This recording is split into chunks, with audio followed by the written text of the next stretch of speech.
Hello and welcome to The Right Idea, where we discuss the people, policy, and politics that drive Texas. I'm your host, Brian Phillips. I'm the Chief Communications Officer at the Texas Public Policy Foundation. And to my left, on most things, is it funny the second time? No. Is Derek Cohen. He's our Chief of Research and Policy. And we are not in our studio, as you can see. We are actually on location. We have taken The Right Idea on the road with our AI producer, Jefferson. And we are now at the convention for the Texas Federation of Republican Women, which is just an absolute fantastic venue down here in San Antonio, right next to the convention center, and a fantastic group of folks, of conservatives who are out to make Texas a better place. Derek, you've gotten around and gotten to talk to some people here. What do you think of things so far? Well, the energy here is through the roof. It's crazy just to see so many, not only just statewide candidates, but candidates for, both, I would say, Senate and House offices, as well as some for Congress as well, just really maintaining a presence here. I think that probably speaks to just basically the gravitas these ladies have in the conservative movement, and all the people you see coming and going, and we're just getting started. And we're excited because we have an absolute star-studded lineup of guests, of folks that are here that are going to come talk to us about the future of Texas and policy issues and all kinds of good stuff. We've got on the docket, we've got Railroad Commissioner, and you said he's the chairman of the Railroad Commission? Yes, sir. Now Jim Wright, fantastic. We're going to talk to Congressman Nathan Moran. From the Texan, we normally have Brad Johnson, but he has abandoned us. No, I think we've upgraded. We've upgraded now. Yeah. He's abandoned us, but we have upgraded to his compatriot on their podcast, Elise. Cosgray is going to be with us. Commissioner Buckingham, so our land commissioner, will be with us.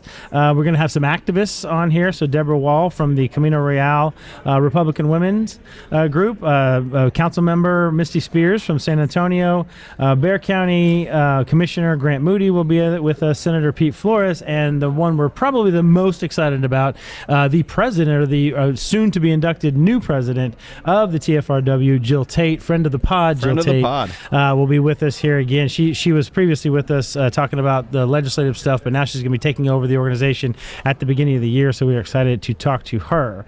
As we like to do, we'll do a hot take here at the very top, and in honor of all these great women that are here, let's jump into some political stuff. Thinking about, we've got 2026 coming up, and that's what they're going to be talking about a lot today here in Texas, but it's never too early to talk about 2028 presidential candidates. I'm going to announce my withdrawal. I will not be running. You will not be running for president. Okay, we're going to take that one down. You have to redo the hot take. Sorry. What are you going to do with all that money you didn't raise? I mean, there's rules about all that money and what you have to do with that. But if you saw on both sides, and I'd love to get your hot take on who you think will be the candidates for the Republican and the Democrat race. But let's in honor of TFRW.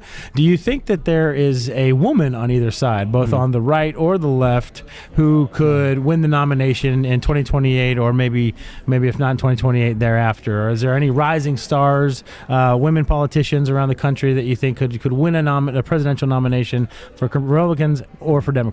Well, to be honest with you, I think I'd be remiss if I did not mention our friend and former colleague, Brooke Rollins. Oh, of course. Yes. I mean, it seems like a layup, and it seems almost like patting ourselves on the back because, her success, we're down to our success in the past. And I think she would, just by, having worked for her, knowing her leadership style and her way she targets things that need to get done. I think she would be a candidate. In that similar vein, I do think you have people like Elise Stefanik, the current governor of Arkansas, Sarah Huckabee Sanders. For sure, Sarah Sanders, yeah. You just hear these women speak, and they just are so compelling and right to the point. And you tend to just, it kind of recenters you the way you look at politics, just because you're just like, they're focused on the right things, as opposed to, I mean, there's a lot of pomp and circumstances and, some circus sideshow stuff that we have going on so much.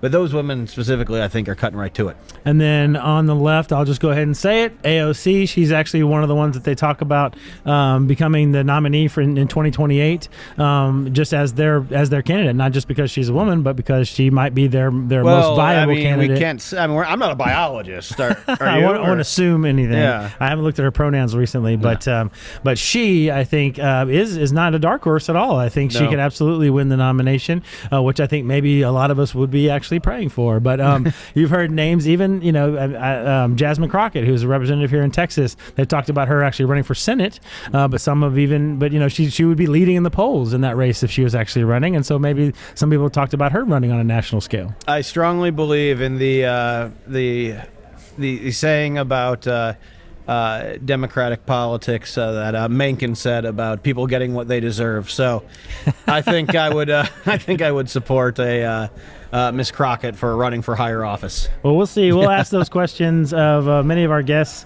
as we go throughout the day. And here on the Right Idea, we are going to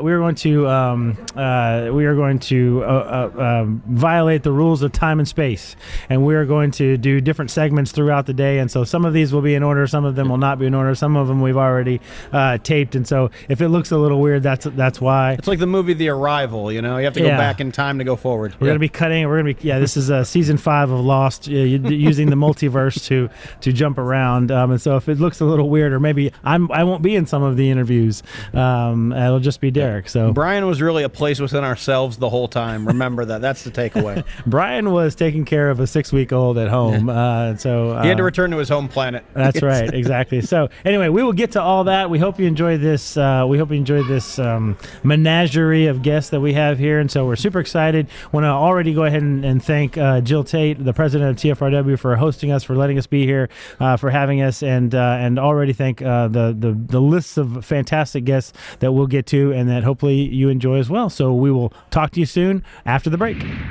Hey, it's The Right Idea from the Texas Public Policy Foundation, where Brian Phillips and Derek Cohen talk the people, policy, and politics shaping Texas. Subscribe on YouTube or wherever you get your podcasts. Welcome back. I'm Derek Cohen, the Chief Policy and Research Officer at Texas Public Policy Foundation, and today we are joined by General Land Commissioner Dawn Buckingham. Now, real quick bio, because I don't want to get too much in. I know your time's very valuable, ma'am. Commissioner of the General Land Office. Prior to that, 2017-23, you were in the Texas Senate. Really appreciate you taking time for us. So tell us just a little bit about yourself. How did you get from League City, I believe it was, to the General Land Office? A lot of people ask that. In fact, we thought that I was the only physician ever elected statewide in Texas, but it turns out there's a governor in the 1800s who was a physician, but I'm just going to stand on the fact that medical education wasn't quite standardized then, so I'm still taking the title. No, I'm teasing. But we'll give it to you. I know, right? But just, as a physician, I became an advocate on patient-centered healthcare, i.e. against government-controlled healthcare, became one of the most outspoken critics against Obamacare, was interviewed by Bloomberg News. That article hit, I'm sure completely unrelated. 4 audits later, I said, boy, you just put me in politics. So I ran for school board. I joked that I was on the school board before we knew it was cool and we had such a problem with public education, and then ran for the Senate, and now I'm land commissioner and I love my job.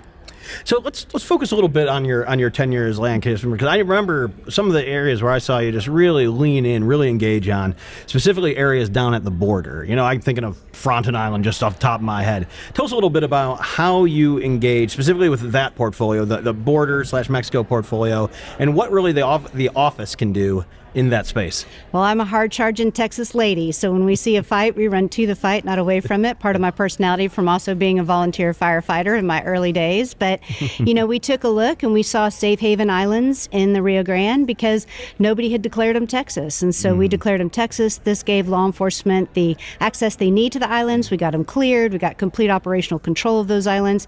Same thing with a pretty good-sized ranch down on the river in the valley. We had an owner who was ignoring the fact that there were rape trees on their property, not allowing law enforcement, not allowing the wall to be built, not curtailing any of the criminal activity that was happening there. So we acquired that property. None of us like eminent domain fights. Let's just go on and buy it. And we did that, got the right of way for the wall cleared within 24 hours, and also jumped in a really big bulldozer and bulldozed a whole lot of trees, just as a sign that we're not putting up with this anymore. So you mentioned the wall, man. I want to talk a little bit about that. What has Texas been doing in order to get that wall on the Texas side? Because obviously, I don't need to tell you, having served when you did, that the Biden administration was maybe a little less responsive to Texas sentiment in that particular space. So Texas took it upon itself, not only through Operation Lone Star, but also building the wall. Tell us a little about that. Well, Texas had to stand in the gap when the federal government was abdicating its constitutional duty to protect our border, and so we did, to the tune of billions of dollars. Really excited about the big, beautiful bill, getting some of those dollars back. Looking forward to reimbursing Texas for our expenses, but we're going to do whatever it takes. And the perfect example of how it's really the federal policies that drive illegal immigration was just the contrast to what was happening under Biden and what's happening under Trump now. It's just down to barely a trickle across that border, but we have to be prepared. The administration could change again someday, and Texas has to be ready, and so that's why we're ever vigilant, finding these strongholds of the cartels, eliminating them, taking them away, doing everything we can to build policies and procedures that really fight against illegal immigration. Well, so just knowing you and for your time in the Senate, I'm guessing that just because the Trump administration's in currently, you're not exactly sitting on your laurels, not resting on your laurels. What are y'all working on down at the border nowadays? I tell you what, as a surgeon, you learn how to work hard. I joke I'm going to sleep when I pass away because there's not enough time in the day to sleep. Too many things to do, but we are working very closely. We started the Jocelyn Initiative, of course, in honor of Jocelyn Nungary, where we actively are looking to partner with the Trump administration should they need any of our state land for detention and deportation facilities. We, of course, coordinate with Border Patrol. In fact, we just announced their endorsement for our re-election, so we're kind of excited about that. But partnering with them on all types of surveillance initiatives, all types of, whatever they need from us, we're here, and we want to be helpful, and we want to be a good partner. Now, another big, I would say, portfolio within the General Land Office, one that I think the people that are really plugged in, political nerds like us at TPPF follow, but maybe the general public maybe a little more ignorant of, is all the work that your office does down at the Alamo. I say down at the Alamo, 3 blocks from here at the Alamo. Right. I'm already too much into the Austin Swamp. But tell us a little bit about what you've done with that, because I know you've been really trying to kind of reprioritize some of the focus to being more about the battle itself. And it is truly an honor to really what we're doing for the first time since the battle, making a visit to the Alamo worthy of the significance of the events that happened there. And so we have closed that busy street in front of the Alamo. We have purchased those 3 buildings that held the lovely wax museum. In those buildings is now going to be a 160,000 square foot museum.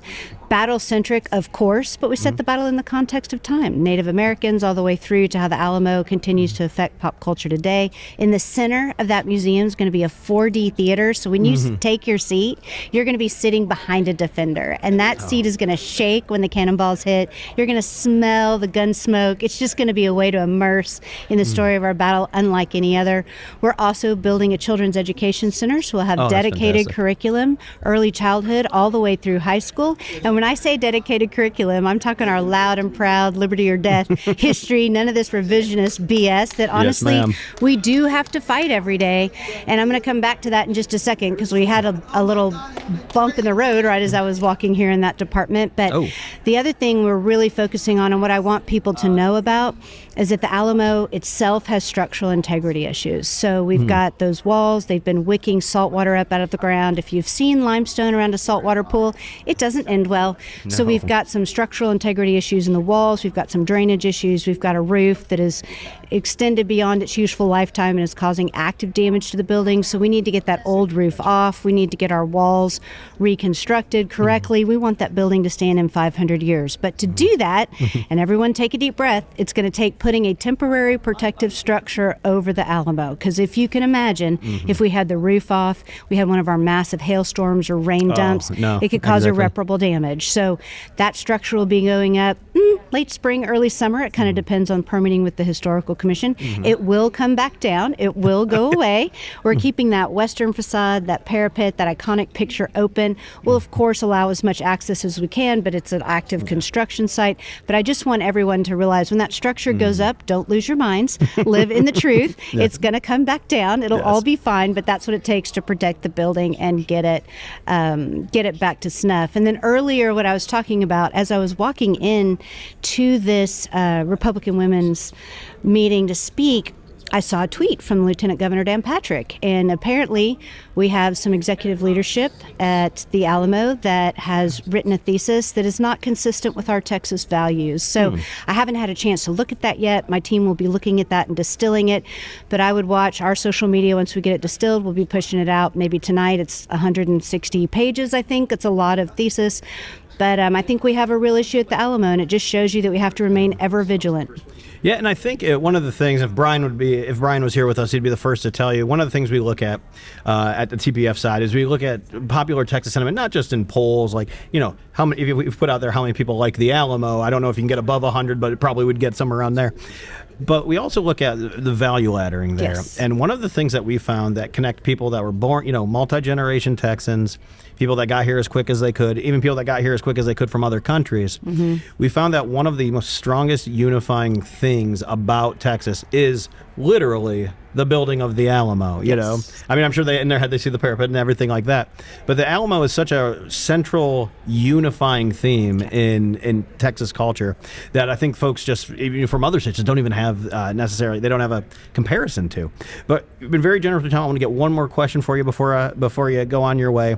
Another thing that the General Land Office and the Commissioner of the General Land Office pays close attention to is the vast natural resources of the state. Obviously, we are a very mineral wealthy state. Give us a little bit of a picture on what y'all do in that area. Oh my gosh, and we have a real success story where we partnered up with you all too for a little victory on behalf of oil and gas. But the General Land Office, we run 13 million acres, and our forefathers, and they were founding our republic and then transitioning to a state, were incredibly brilliant because they did something very different than every other territory that joined the Union. We retained our unowned lands, and those unowned lands were set aside to fund education. So today, that's 13 million acres. It makes me the largest landowner and the largest mineral owner in the state. Well, I wasn't going to ask the size of your ranch, ma'am. No. Well, it's not my personal ranch, but we're going to claim it. No, I'm teasing. But, and that has led to the largest and oldest sovereign wealth fund, the Permanent School Fund, being worth almost $60 billion. Under my tenure, we've given almost $6 billion to that fund from oil and gas. And so when oil and gas needs defending, we stand up and swing a big stick. And one of those we swung with y'all when Biden put out the supposed moratorium on liquefied natural gas exports. We partnered up with you all, and we filed in court to get that reversed and overrode him. So it's always fun beating up on a liberal president and defending oil and gas, because we're very clear that every single day, not only do I put on the armor of God and fight for the children of our state, but in fighting for our children, we have to fight for their education, but we have to fight for economic prosperity. And conservative principles bring economic prosperity. It's why our state is the shining star for the entire country. Our country is the shining star for the whole world. I would say Texas is leading the whole world by that analogy, and it's just a joy and a pleasure to be land commissioner. Well, ma'am, you've been very generous with your time, and I couldn't say amen enough to everything you just said on here today. But hope to have you back sometime. We'll look forward to that. Have a great day. Excellent. Thank you. We'll be back soon. Watch The Hard Country with Joshua Trevino and Ariana Guajardo for real stories and tough truths from Texas and Mexico. Subscribe wherever you get your podcasts. Welcome back to The Right Idea, and of course we are still here at the Texas Republican Women's Convention here in San Antonio, and we are thrilled. Our next guest is the president of the Camino Real Republican Women's Group around here in San Antonio, Deborah Wallace. Deborah, thank you so much for being on the show with us. Thank you for having me. Well, so far, what do you think of the convention? Is people getting fired up and excited about the next year? It's been great. I mean, first of all, it's great seeing old friends. It's great seeing the staffers that we've worked with over the years, and I think there's a lot of optimism and positive energy. That sounds very cliche, but beats the alternative. Well, and I've been here during the alternative, so that's why I think it's good. This is a great. Good convention. So it's like a family reunion, kind of getting back to other people. It is. And then what's the big goal, for you guys here, particularly at the grassroots level, for you? Because we've talked to a couple of politicians. Obviously, they've got their booths around, they want votes and all that, and they're jockeying for position. But at the grassroots level, like, what is your main goal when you come to this? What are you looking to achieve and walk away with at the end of the convention? Okay, well, I think my goal, and a lot of others who have been around and watched the whole process, primary season, we know that this is our opportunity to get the best candidate possible. You look at their policy and their issues and their goals. That's what you have to look at. And if they're elected, you look at their voting record and make sure that's who you want to put your name behind. You want to put your because these people are volunteering. They're giving their time. Yeah. And you've got to respect that. So you sort out the best person in the primary, and if they win, that's great. If they don't, I was told one time, a long time ago, Tony Ann DeShiel said, you got 3 days to get over it. Okay, and then you just go out there and you work your heart out in the general. Well, we of course don't get into the political side. We actually say at TPPF, to save our C3 status, we have to work with the winners. Of course. And so it's always, but we obviously keep an eye on the policies and the politics of everything as moving into the season. So what are the issues like when you meet? I mean, I don't even know. Is that how it works still? Do you still meet? You meet one-on-one, face-to-face with? We do. My club, in fact, we're going to be doing a series of meet and greets for the congressional candidates. And I think for us, we're an after-work club. So we've got people with a finite amount of time. Just give me the answer. Tell me what you're about. So it's a meet and greet. I don't want to hear lineage or anything like that. I want to know how you're going down to to fix brass stuff. tacks immediately. That's right. I don't need your story. Come on. That's it. We can put that on the table, but I want to hear how you're going to fix water. Okay? I want to know if you're going to what you're going to do to help Trump out on the border. That kind of thing. Yeah. How are you going into the issues? And what do you? I was watching one of the candidates, CD21 candidates video, and it was one of the best ones that I have seen. He's an engineer, and he went right into the water issue. He had all of these complex, videos about how he was going to do an aquifer. That's it. That's it. We were just talking about that, about the water being the big issue. Yes. Well, yeah. And so let me even ask you that about merging those two together. What is your obviously, you're just speaking for Ms. Wall, not for the entire body. Sure. But what qualities are you prizing in a candidate when you're making this analysis? Direct honesty. Give me an answer. Don't fluff me. I want. If you tell me that you're going to build a complex water solution. Okay, you're an engineer. How's it worked before? Can you cite some sources? Tell me where it has. Our area is a little special. Over by Helotes, it's one of the most sensitive places over the aquifer. You contaminate that, and you've contaminated 6 or 7 counties. Goodness. Yeah. So that's the kind of thing that I want to know. How much time have they spent learning the issues important to each district? So let's ask that question straight up. You've mentioned border security, you've mentioned water. What are the other issues that are key and central to your group, but also your region? What are the things that you're looking to ask the candidates about? Definitely border. We've been doing, and even still the border's pretty secure, right? Absolutely. Still, yeah. We were over there talking to Sheriff Coe in Kinney County and to the Border Patrol in Del Rio.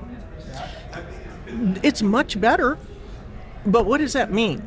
It's gone back to how it used to be. Those things like just chasing down cartel that are still bringing drugs over. That's normal, and they can handle that. 2 or 3 high-speed chases, through tiny little Bracketville, that was hard. Yeah. So just doing cartel, okay. But it's different now. As I'm sure you know, there's about twice as much cocaine coming in from South America as there was before. That's why Trump is taking out so many boats. Yeah. Well, they're coming up, and the cartels, they're mixing that with fentanyl. And it's a direct line to Las Vegas, Chicago, New York. I mean, who's going to stop it? Yeah. And the other, the blue states, of course, they're fighting ice. Yeah. That's wild. I mean, I was just listening to a story this morning. I mean, the idea of, the military blowing these boats out of the water. I mean, that's, it's, you almost kind of, I mean, why haven't we been doing that? But we talk about sending a message, it's like, and I don't even know what the Democrats push back on this, but it's pretty wild that we're doing that. Well, wait till they hear about this guy named Obama.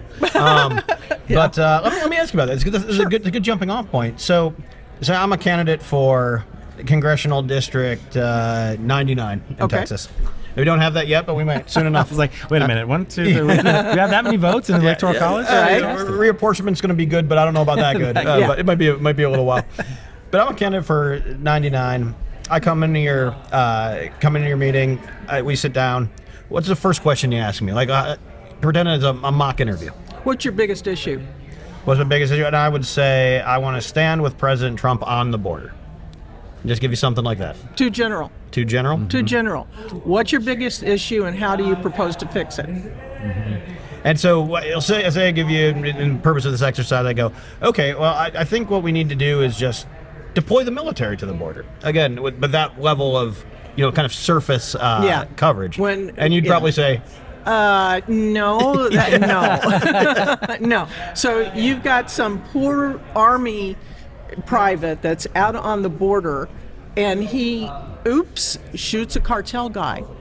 What's the ramification for that? Does anybody know? I think about 10 years ago that happened, and it was bad. It was real bad. So what we're seeing, though, is you are actually peeling apart the policy onion on this. You are making sure that a candidate, if they seek your endorsement, favor, whatever the case might be, needs to have all their ducks in a row, and then the one in the back has to say this is the last duck. Like, it's got to be down to that level of detail. Oh, you have no idea. My people, they will. No, there's no mercy.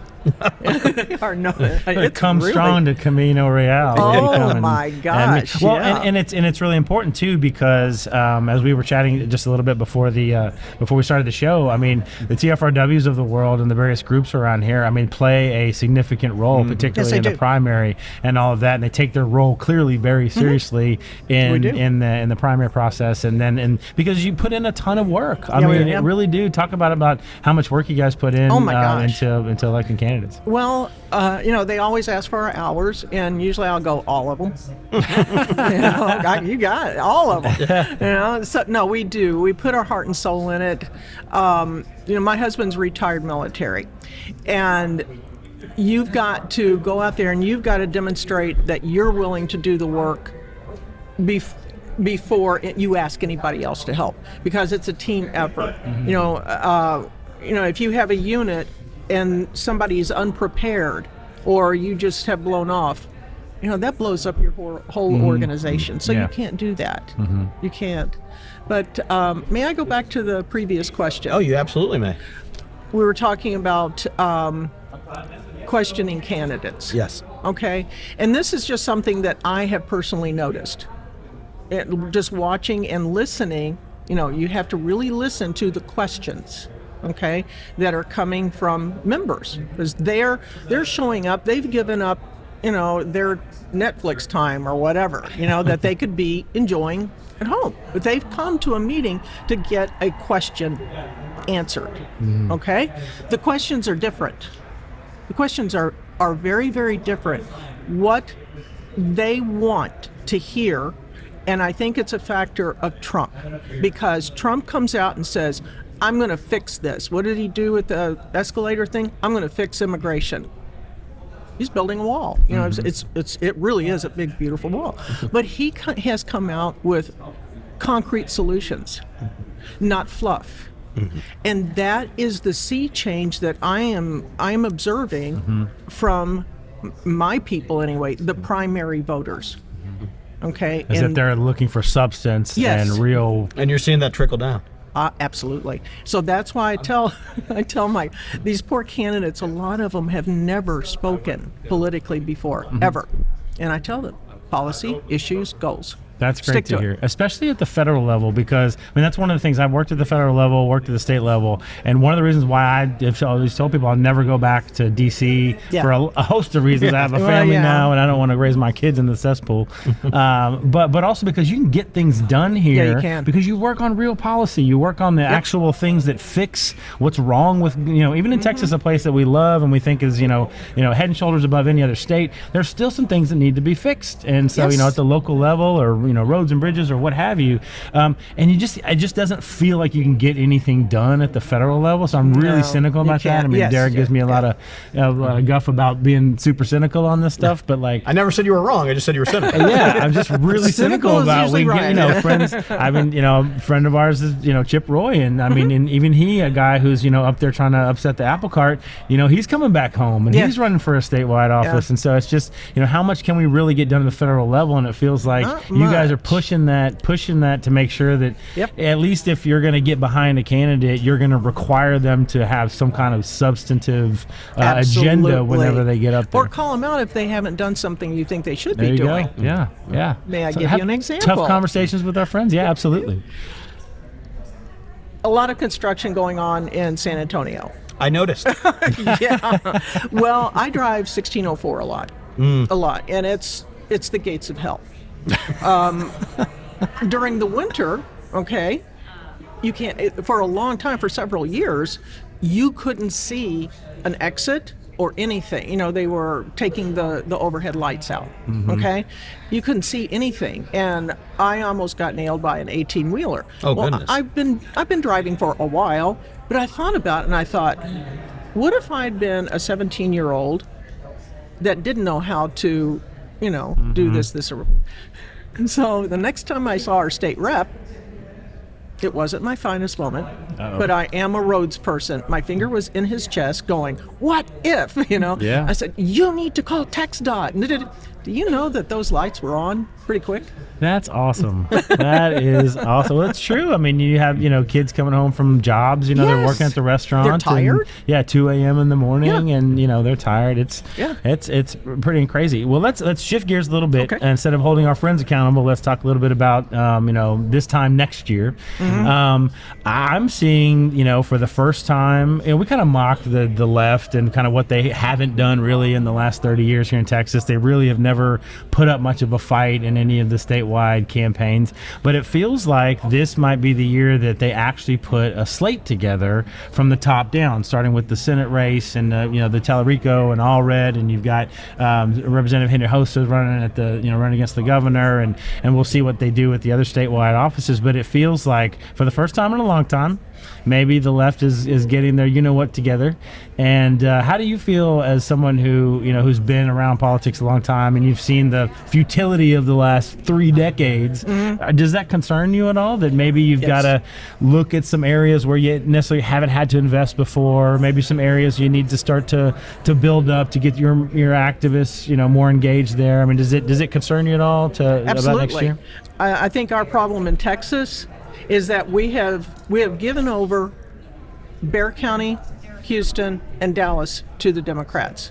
They're embedded, and they've got a pretty good machine going on, and we do not have a good machine at all. And until we can sort out the voter fraud or whatever's going on, we don't have a chance. I have seen unbelievably good candidates, especially in this last local election, really good candidates on our side who were not right-wing. They're very moderate. They were pretty acceptable to both sides. I saw them go down in flames. And why? And then you get one of our city council people, she was elected, and not long after she was picked up on a DUI. So, but she's still there. Yeah. But we've got first of all, the rural counties, as you know, they save the state. That's right. Yeah. We've got to turn this around in the urban areas. We've got to turn it around. 35 corridor areas. Yes. Yeah. And what that looks like in terms of leadership from the party, I don't know. I honestly don't know. It's probably going to have to come from the governor. That's my guess. He's going to, and I think a lot of it too will be dependent upon the school boards, because in Bexar County they charge so much in school taxes. They like that money, and the administration, they're making such good salaries. Or SAWS, the guy that runs SAWS. I mean, we should have studied how to become a mid-level management in a blue city. And SAWS is for our listeners, is the water yeah, because department. they make a ton. San Antonio of Water money. Department. Yeah. Okay. But yeah, I think that mid-level management in the school boards, we got to take a look at that and see what's going on. I think you bring up a really good point on that, because I mean, so much, and we step on this rake so frequently on the right, where we're just like, oh, okay, so we need to diversify or something, and we make the same superficial judgment that folks on the left do, say like, oh, we just need to find an African American conservative, and then that person will then automatically get all the votes. When turns out urban issues are just as complex as rural issues, just different issues. Oh, That's right. Actually, they overlap a lot. Yeah, they do.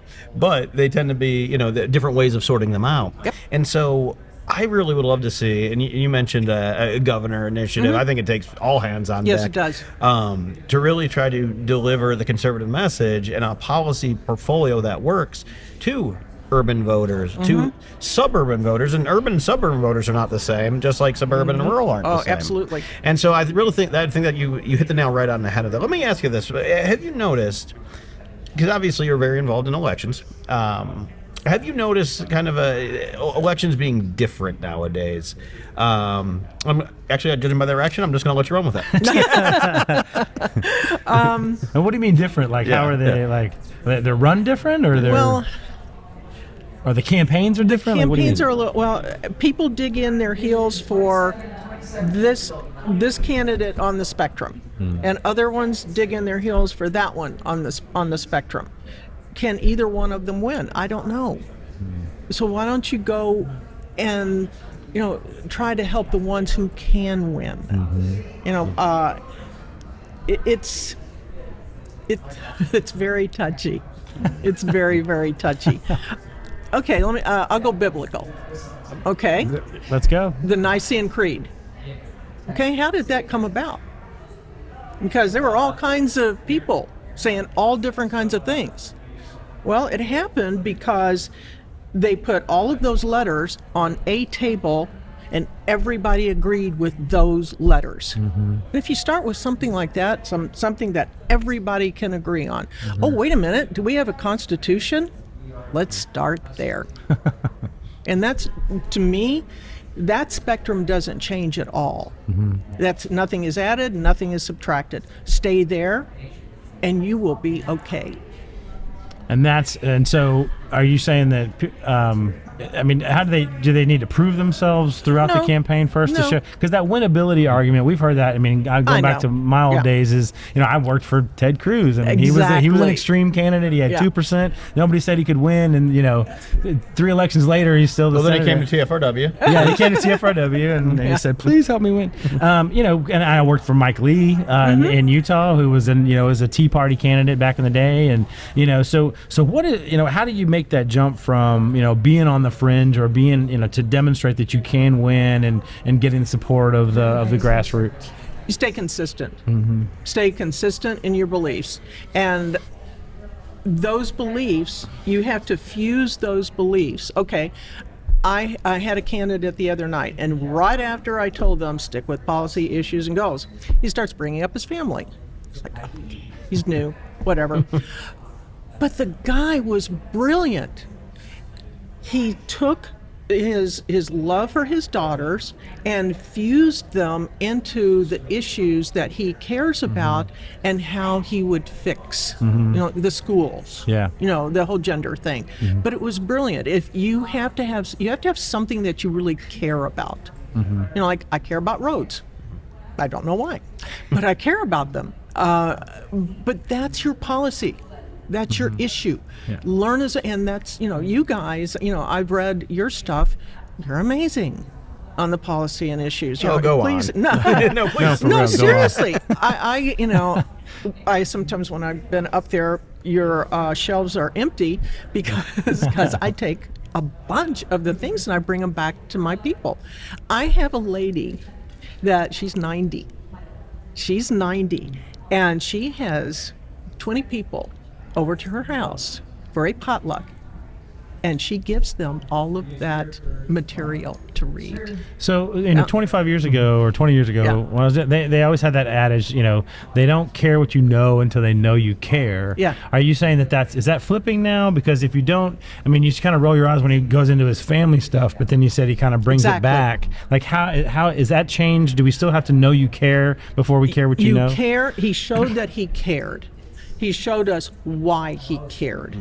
He went into the policy, and then he went a little step further because, it was his first time he ever spoke. And then he told us how he was going to fix it. You're a champion.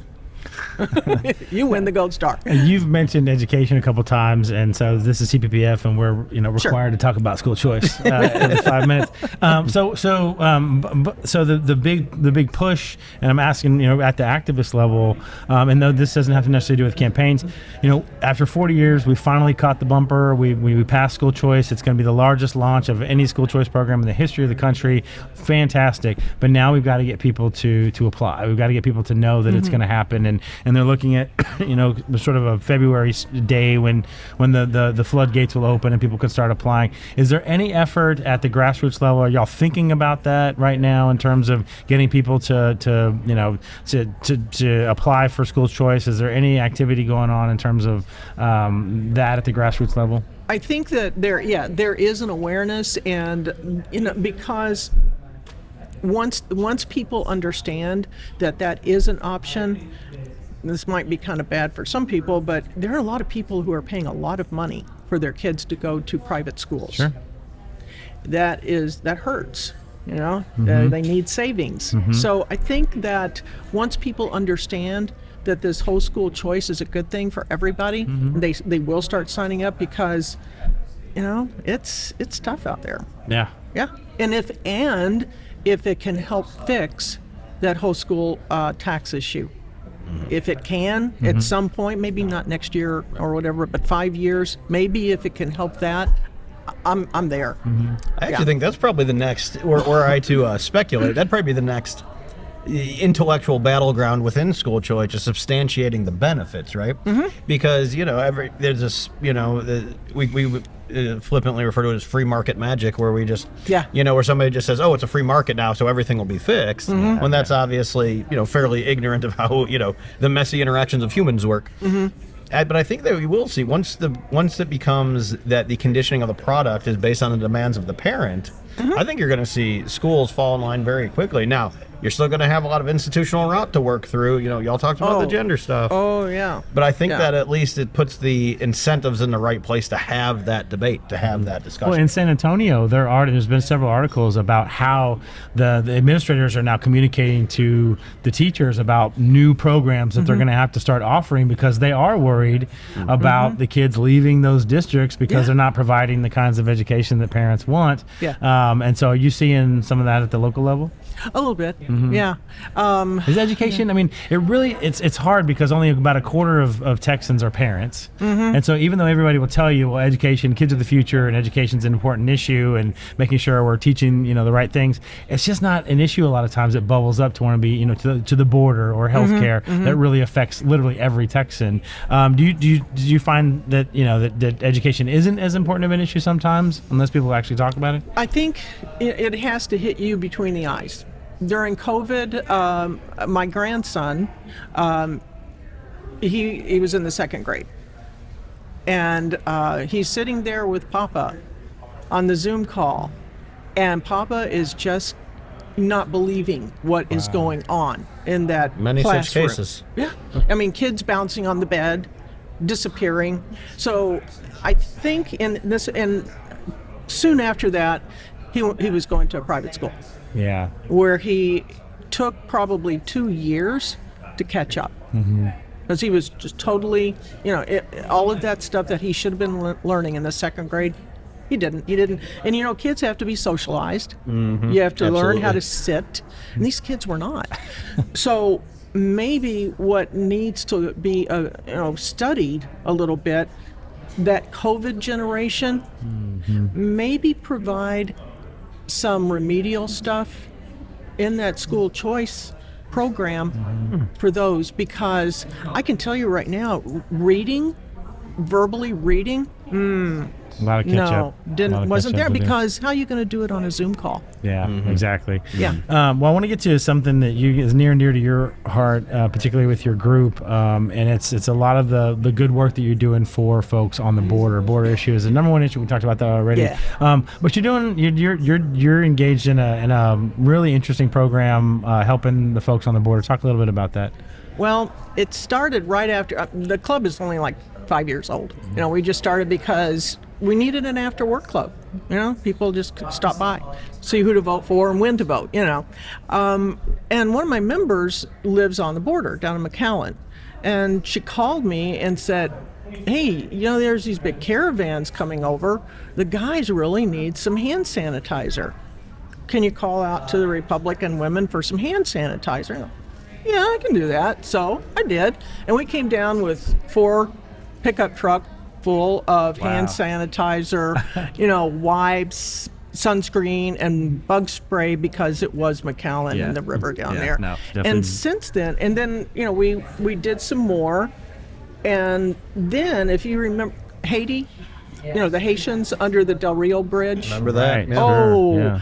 So I called my girl out there, and I said, "Well, tell me about it." And she said, it was something like 20,000 Haitians under that bridge, and at that time, there were no hand washing stations for the Border Patrol. Thanks. So that was a Thursday. On Tuesday, we are headed out there with everything we've got. Wow. And they're going, "Thank you." But that's the kind of stuff that we focused on, just basic stuff, not complicated. How complicated is hand sanitizer? It's not. But we do that. We give a bunch of stuff to Sheriff Coe in Kinney County.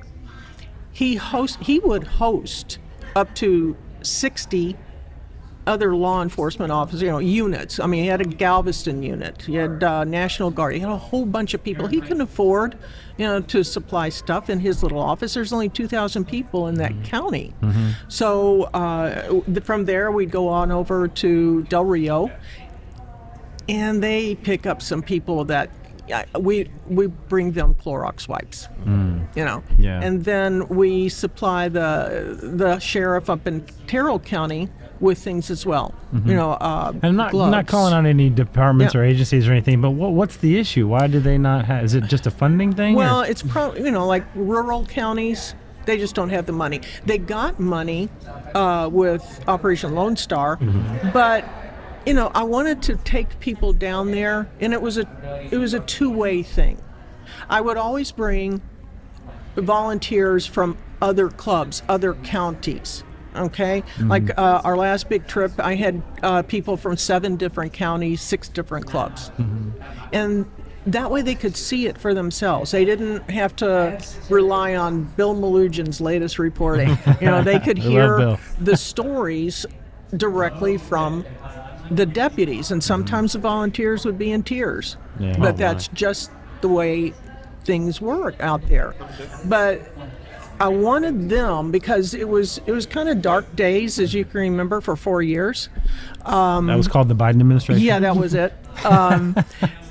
Del Rio Station, we always give to the union, because we can't go to a border checkpoint, and we have to give to the union because they're federal. Okay. But they were going through a really rough time, that the fake horsewhipping thing. Yeah, the morale was, and I used to tell people at that time, I can remember when the soldiers were coming back from Vietnam, what the morale was then. I said, that's what it's like. And it made a difference, when they would see people come over and they go, and they'd hold up a sign, with their stuff and go, "Canyon Lake Republican Women," that kind of thing. Sure. It really, and the guys would go, "Really?" Yeah. So it made the members feel like they were really helping, and they were helping. Just a little bag, If people want to support that or get involved in your club or donate materials or something like that, where can they go? Do you have a website Camino or Facebook page? The Facebook page. Just message me. It'd be great. Excellent. Yeah. Okay. Well, hopefully some folks out there hear this and get involved at least on that. That would be really helpful to our men and women in They're uniform good people. down there. But I gotta add a few of us went and we get stuff from the national organization too. So we had liquid IV, and that's liquid gold. Yeah. So we took that out there about 2 weeks ago, and the change was so good. Everybody hydrated, ready to go? Yeah. Oh, the Tan, guys, rested, and ready. Yeah, the guys were telling jokes. The sheriff was going to a high school parade.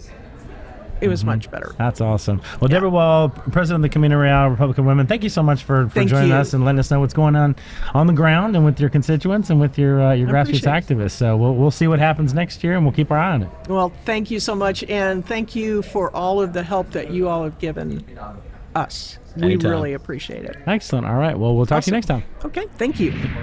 From coastal progressive to Texas conservative, Sherry Sylvester cuts through the spin on politics, policy, and culture. Watch on YouTube or wherever you get your podcasts.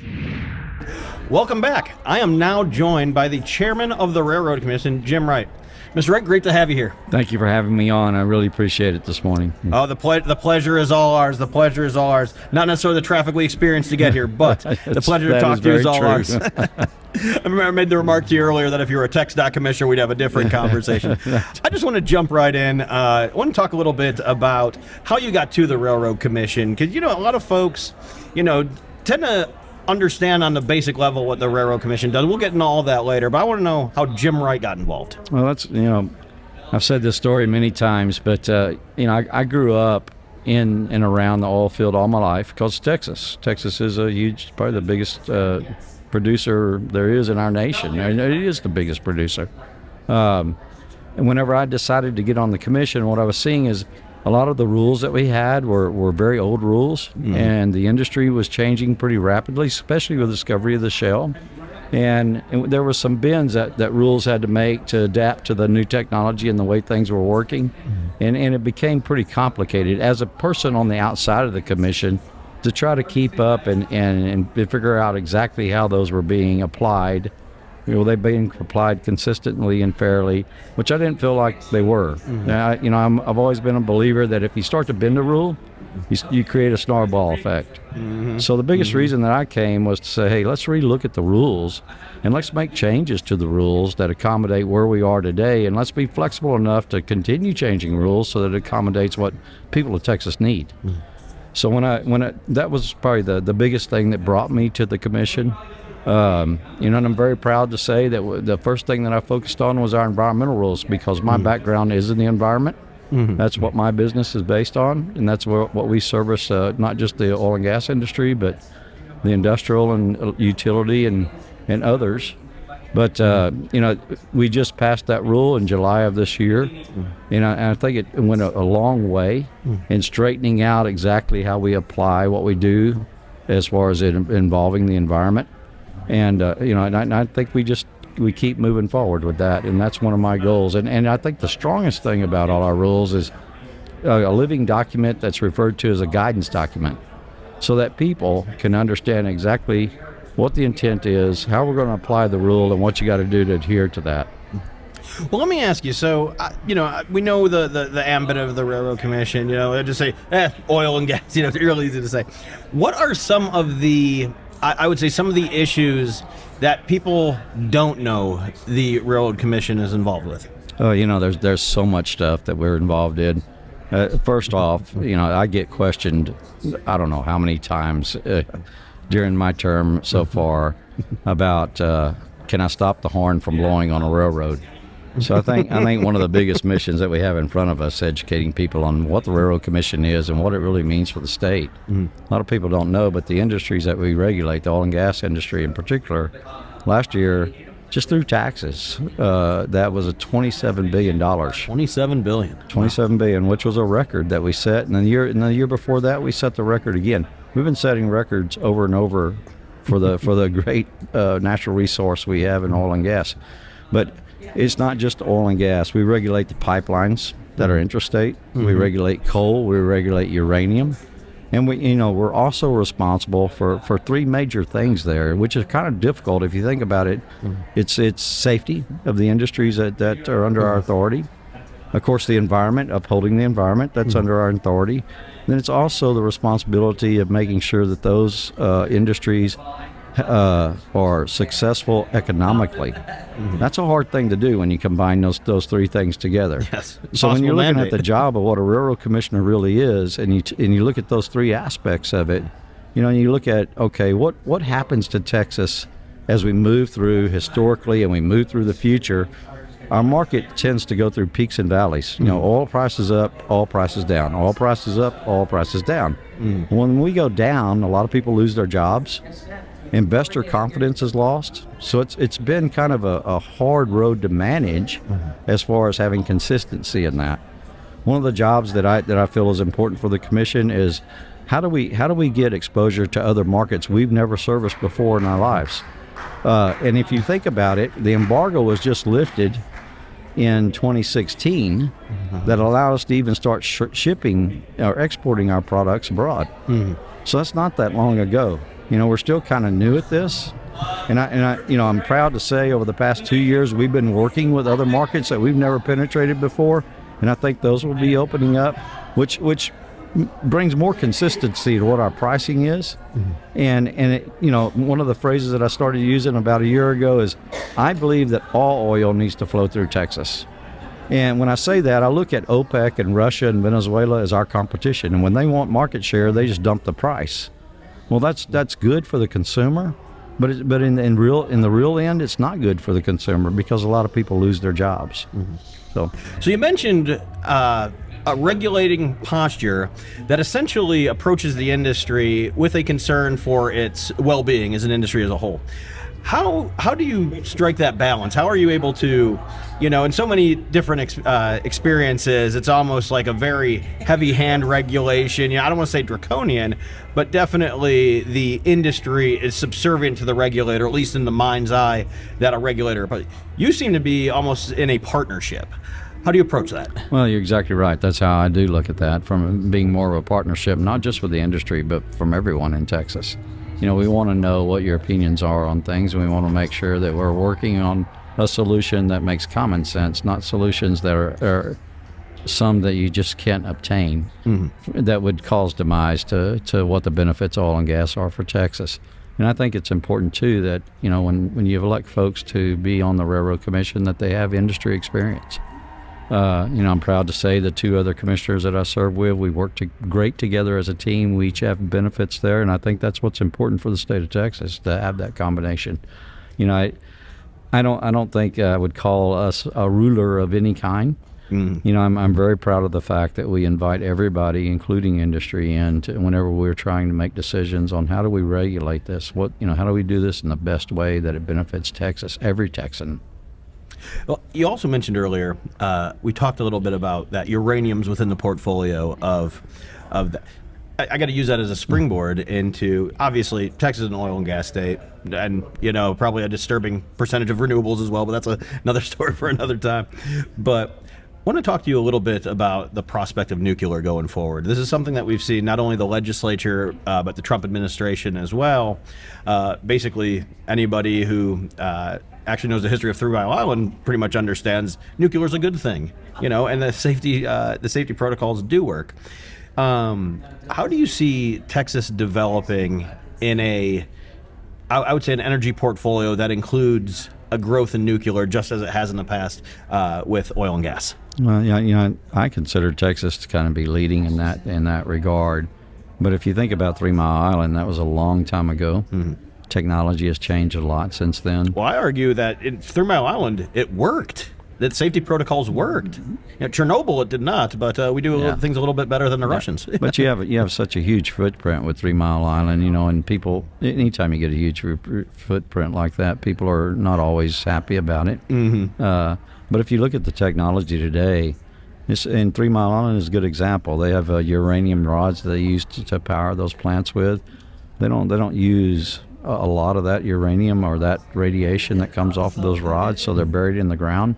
Today, the technology allows, if you use more of a saltwater kind of a insulation for that process, that we can actually pull a lot of those rods back out of the disposal site and use them for a long time. I mean, technology has come so far, and it's become a lot safer by utilizing other sources of how you cool those reactors down. And it gives them the ability to have mobility in Texas. You know, Texas right now is we're going through a growth spurt I've never seen before. You know, in fact, we're having about 1,200 people a day that are moving to this state. That's a lot of folks. None of them bringing water, as we mentioned earlier. And they're not bringing electricity either. You know, and it's not that we're, you know, I think we're doing a great job of removing any impediments as far as putting infrastructure in, but still takes time to put infrastructure in.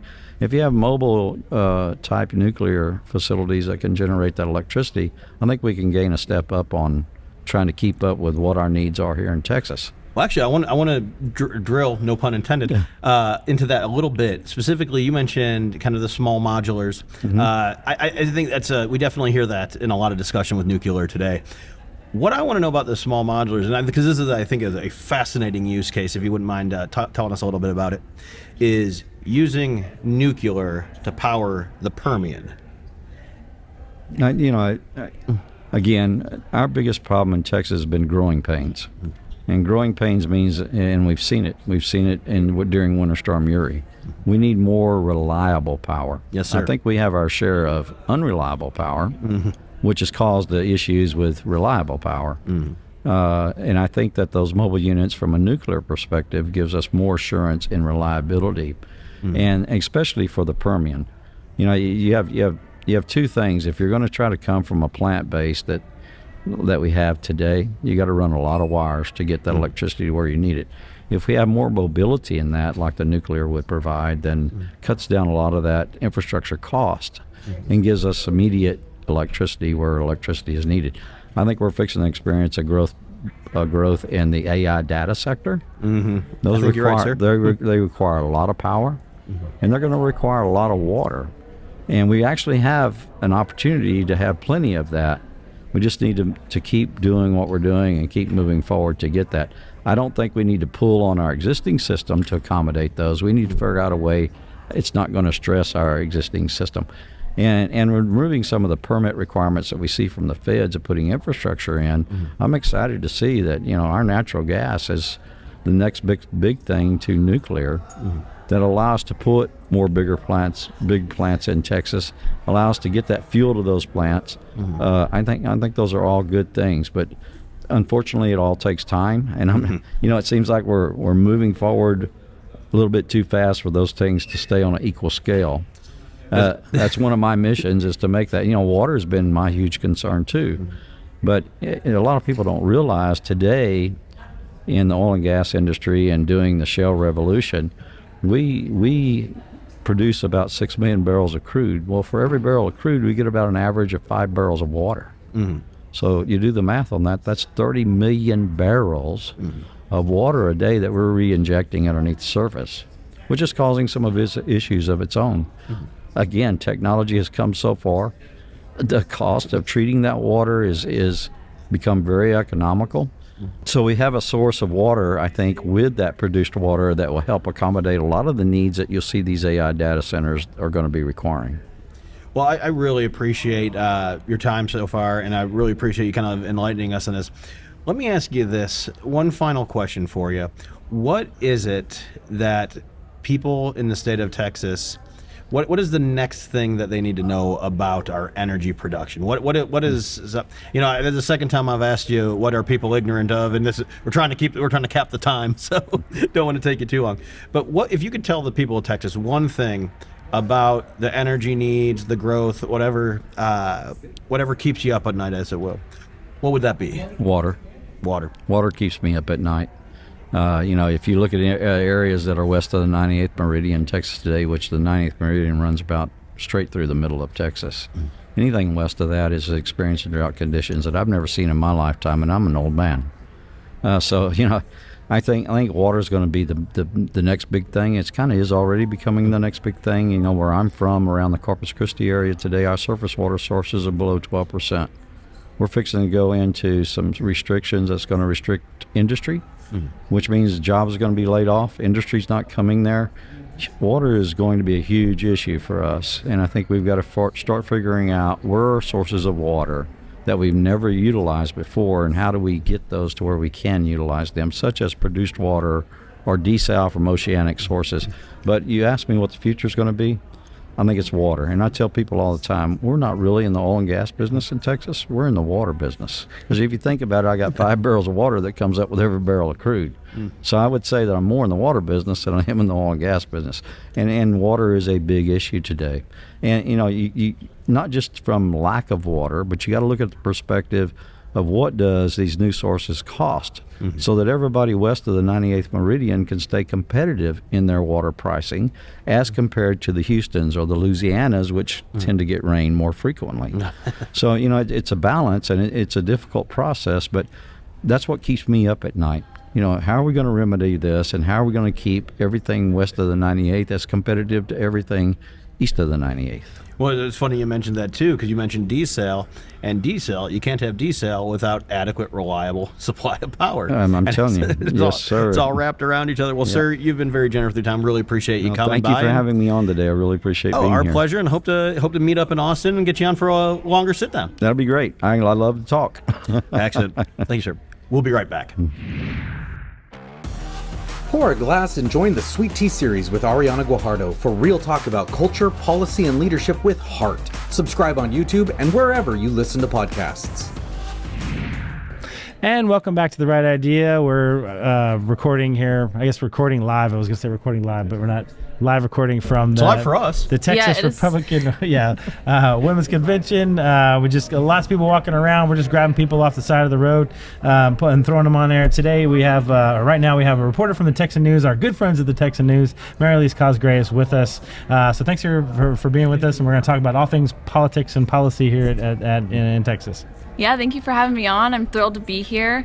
It's been an interesting convention so far. We've been meeting a whole lot of folks, lots of different speakers here, lawmakers, so it's been quite an interesting past couple of days. That's all very interesting. We need to get to the most important thing is, what is it really like working with Brad Johnson? And throw as much shade as you need to throw. That's the question everybody has, right? That's it. Just, he denied, I asked him to be on the show. He said, I'm too big for you guys now. Yeah. So we're going to have Mayor Elise be on the show. Ironically, at 5'7", he's too big for us. I know. So if you want to talk trash about the Detroit Tigers or... No, we're not going to do that. No. I don't know enough about sports to say something that would make Brad angry about it. But I will say, he is a very fun boss. He's keeps everybody in line, and sometimes we keep him in line. Mayor Elise, of course, hosts the Weekly Roundup, which is their podcast with Brad. Do you get hazard pay for doing that with him? I should. Okay. I haven't been offered that yet, but I'd be interested. Definitely, that's if you can't pay attention to the news every day, or you read the Texan every day like the rest of us do, definitely check out the podcast, the Weekly Roundup with Mayor Elise and Brad. So let's get into politics. Which races are you covering? What's going on in the landscape? At TPPF, we're so the nerds buried in the policy and all of that. We're getting ready for the 90th legislature, which seems like it's around the corner. Yeah, it seems like it's around the corner for us, and so we don't pop our heads up to see what everybody else is actually talking about. So what's going on with the landscape? Well, I guess I'll just mention at the federal level real quick, the U.S. Senate race, of course, very interesting. I've got a newsletter called The 40, and that comes out every Wednesday. So this one, the U.S. Senate race has been interesting to watch because recently we saw Congresswoman Jasmine Crockett saying that she might be taking a look at entering the primary. Polls are showing her as potentially being competitive in the primary against the Democratic field, against potentially Representative James Tallarico, Colin Allred. So that's been an interesting one to watch. There's a whole lot of interesting figures, of course, in that race. But going to statewide, I'm very fascinated to watch the Texas governor race. Of course, State Rep Gina Hinojosa just announced her Democratic bid for Texas governor. I actually went to her first campaign launch event. That was in Brownsville. And it was an interesting event to see the folks that showed up to support her. Of course, it was her hometown, so it's hard to tell who are folks who are just energized about her Kind of a campaign. home game. Yeah, it's someone comes home, someone that's been serving the state legislature. Of course, the hometown's going to rally. But that was very fascinating to see, for sure. And now, you probably weren't born the last time Democrats were competitive statewide, and it was. I mean, I barely was born. I mean, it's been 3 or 4 decades since they actually won a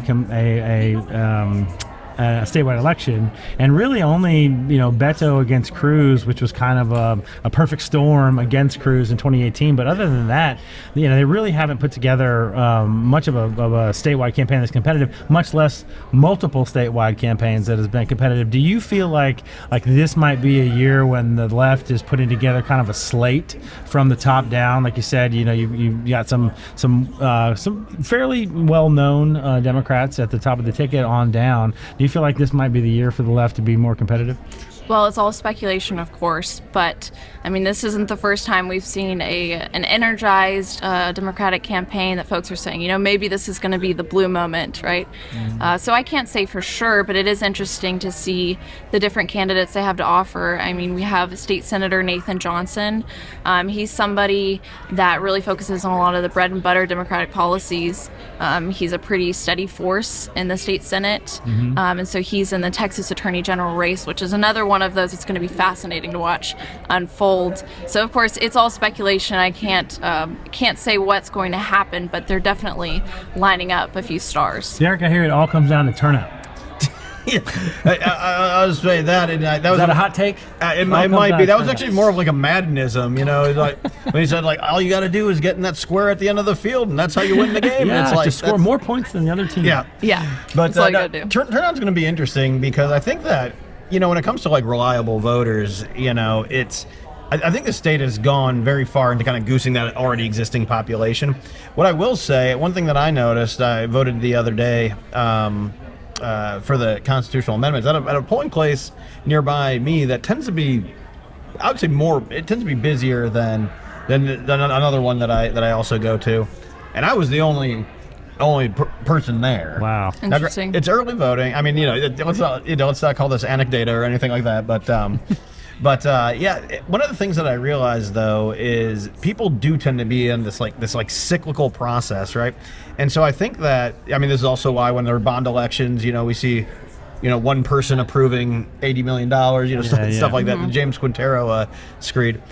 One of the things I think that I would like to ask Mary Elise would be, let's say that we actually consolidate some of these. Let's put bond elections, basically everything but the primary, on the November uniform election date. Do you? I got to preface. We have discussions and no consensus about this either. Do you think that would affect the electorate in notable ways? I think it could potentially, because I think those are items that the average voter is not that well informed about, or they're not that invested in, or at least they don't realize how invested their life is in it. So I think that I think there would be less turnout.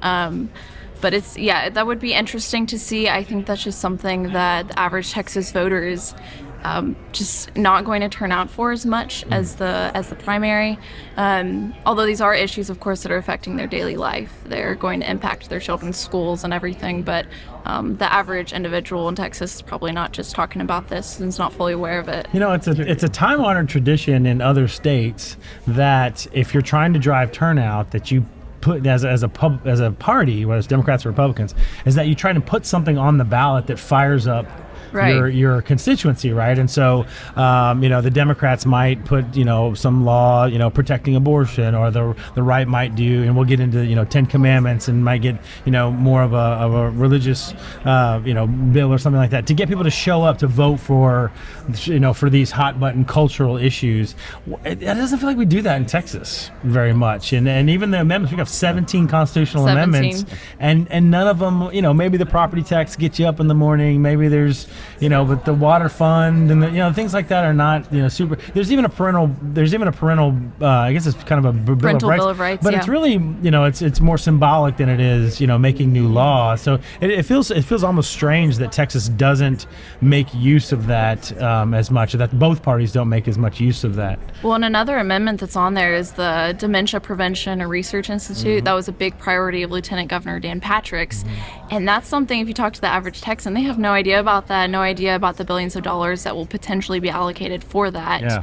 And that's something that'll be on the ballot, and that folks are not necessarily going to show up because they're, I want to vote on this Dementia Institute, and I have a strong opinion about this. Right. But conversely, I would say that it's almost a pitfall in a way, because states with like direct referenda, I'm thinking like Ohio in particular, you can lose the grasp on something really quickly by putting too much stuff on the ballot, and then you get a not even just with a slightly below average turnout on that, and the sides can radically shift. We saw them basically put in what is a Trump state. Nobody's arguing otherwise in Ohio.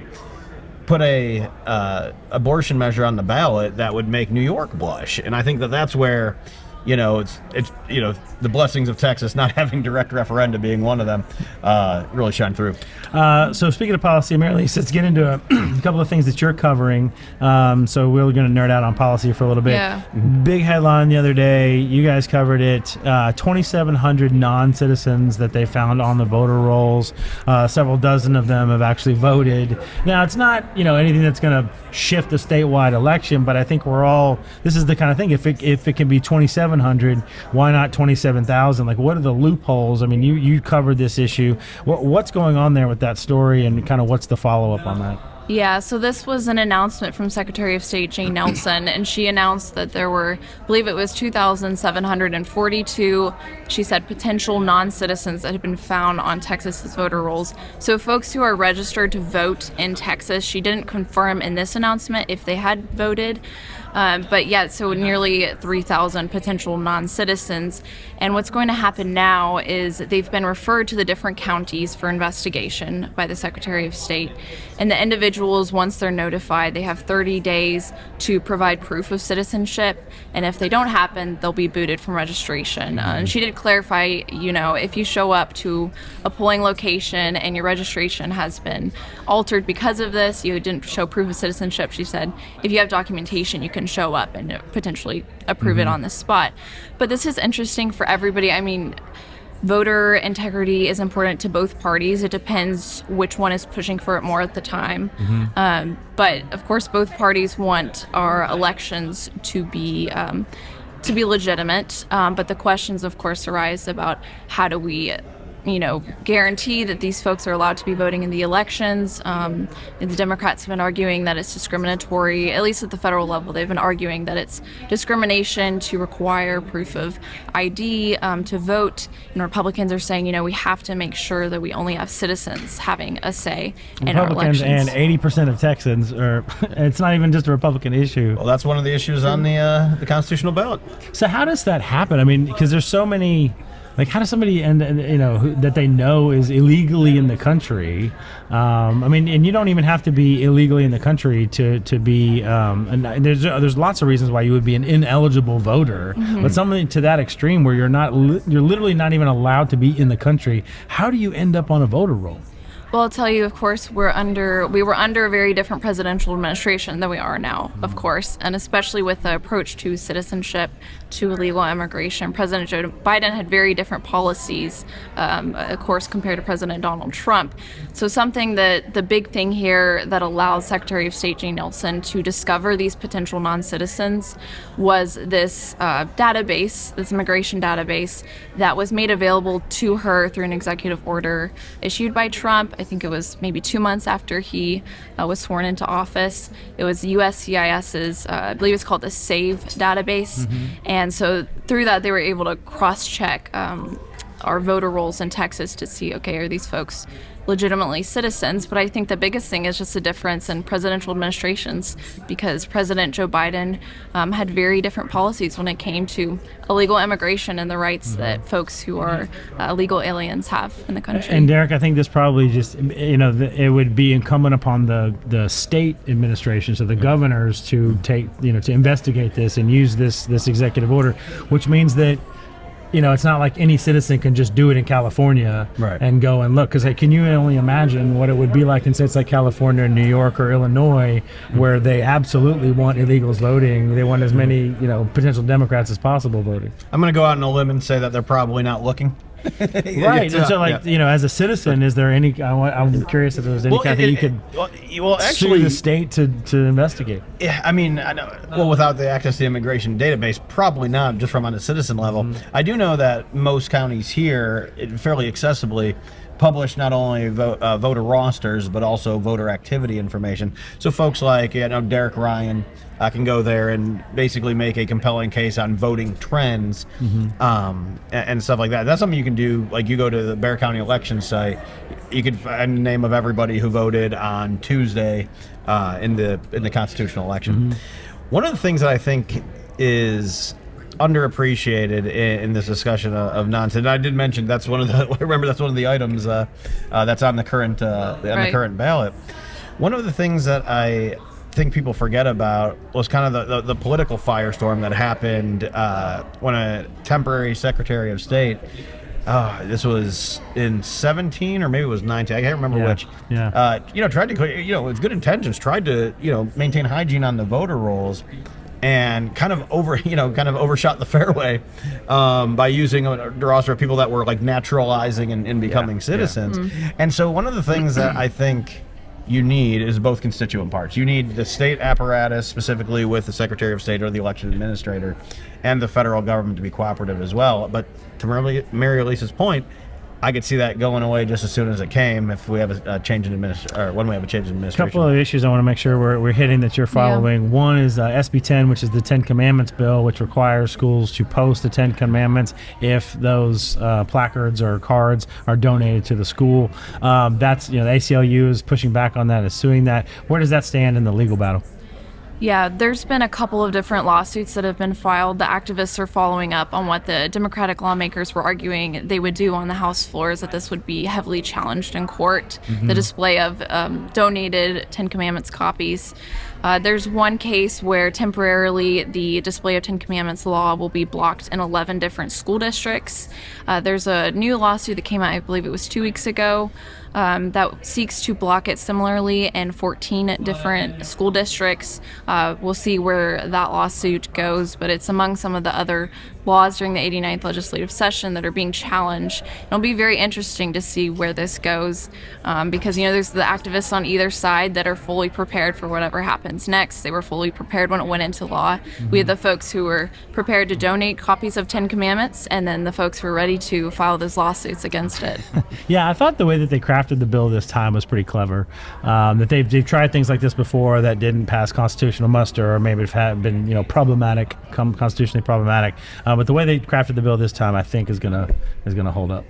I think so, but again, it's all speculation until the rulings come down, and then it's a battle of the motions and stays. Yep. Another one that we're following closely that TBPF was heavily involved in was the App Store bill, which would require the app stores to do age verification for certain apps that are adult in nature. But the Googles of the world are pushing back against that. Google and is it Google and Apple, or Google and Meta are pushing back against that. Big tech is pushing back against that. Again, the moral high ground here, it seems to be on the side of conservatives who are pushing to make sure that kids can't access certain applications that are not appropriate for them, but they're still fighting that even though the law's been passed. Where we stand on that right now? So it's definitely big tech, as well as there's some activist groups that are pushing back against this. The most recent lawsuit that I was writing about was a group of, I believe, high school students actually, who were involved in this lawsuit filing it, but they're arguing that it is against their freedom of speech to force them to verify their age and then potentially not be able to use an app if they don't have adult permission. it's another one of those bills that's going to be just thrown around in court, and I'm so curious to see as to where it goes. This was one of the arguments on the House floor was between Republicans and Democratic members. The Democrats were saying this is just going to be tied up in court for forever. This won't withstand. Because they're going to tie it up in court forever.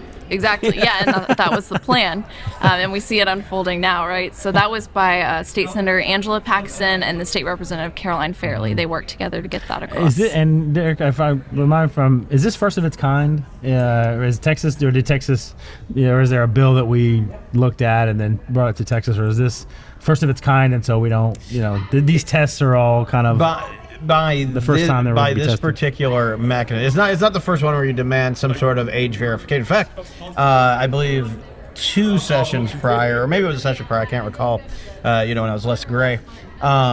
Essentially, it's very similar in structure to the way the state approached pornography, and that's again has been in overly or litigated back and forth on that too. The thing is, and this is the funny thing that always comes up, is that when you see these, the threat is, this will be tied up in court, when they have the loaded gun ready to go to tie it up in court, you also kind of know that it tends to be a vested interest. Like when it comes to the kids, apparently citing the well-known app section of the First Amendment, that's not an organic movement. Right. Yeah, but it's a sympathetic face. Any more than Greta Thunberg was an organic movement. That's a whole. I'm sure these kids are nice kids. I would not paint them with Greta Thunberg. So you're saying it's. I'd be curious to know what their First Amendment argument is. Because it would have to get. Well, the First Amendment argument would have to get out from under the already established rights of the parent to condition such things. And, this is absent, was it Proposition 15, I believe, which is the one that's currently on the ballot. Regardless of whether that goes or not, we already say that a parent is responsible for the, content their kid consumes. And we have age-gated it, and that has been upheld in other contexts. Why this wouldn't apply for, a 10-year-old getting access to a sex chat app, I don't understand why that would be. Another big issue that you've been following, Mary Elise, I want to get your thoughts on and kind of what's coming from the Texan. And by the way, if you're not reading the Texan, obviously all of our listeners and readers are reading the Texan. They've had Brad on several times. But if you're not, definitely go sign up for all of their newsletters. All of their podcast products are fantastic. But a feature that you've been working on that we chatted about a little bit is, now that the abortion case is totally, I'm forgetting the Supreme Court case. Dobbs. Thank you. The Dobbs case. Okay, now we can start. Okay, cut that, Jefferson.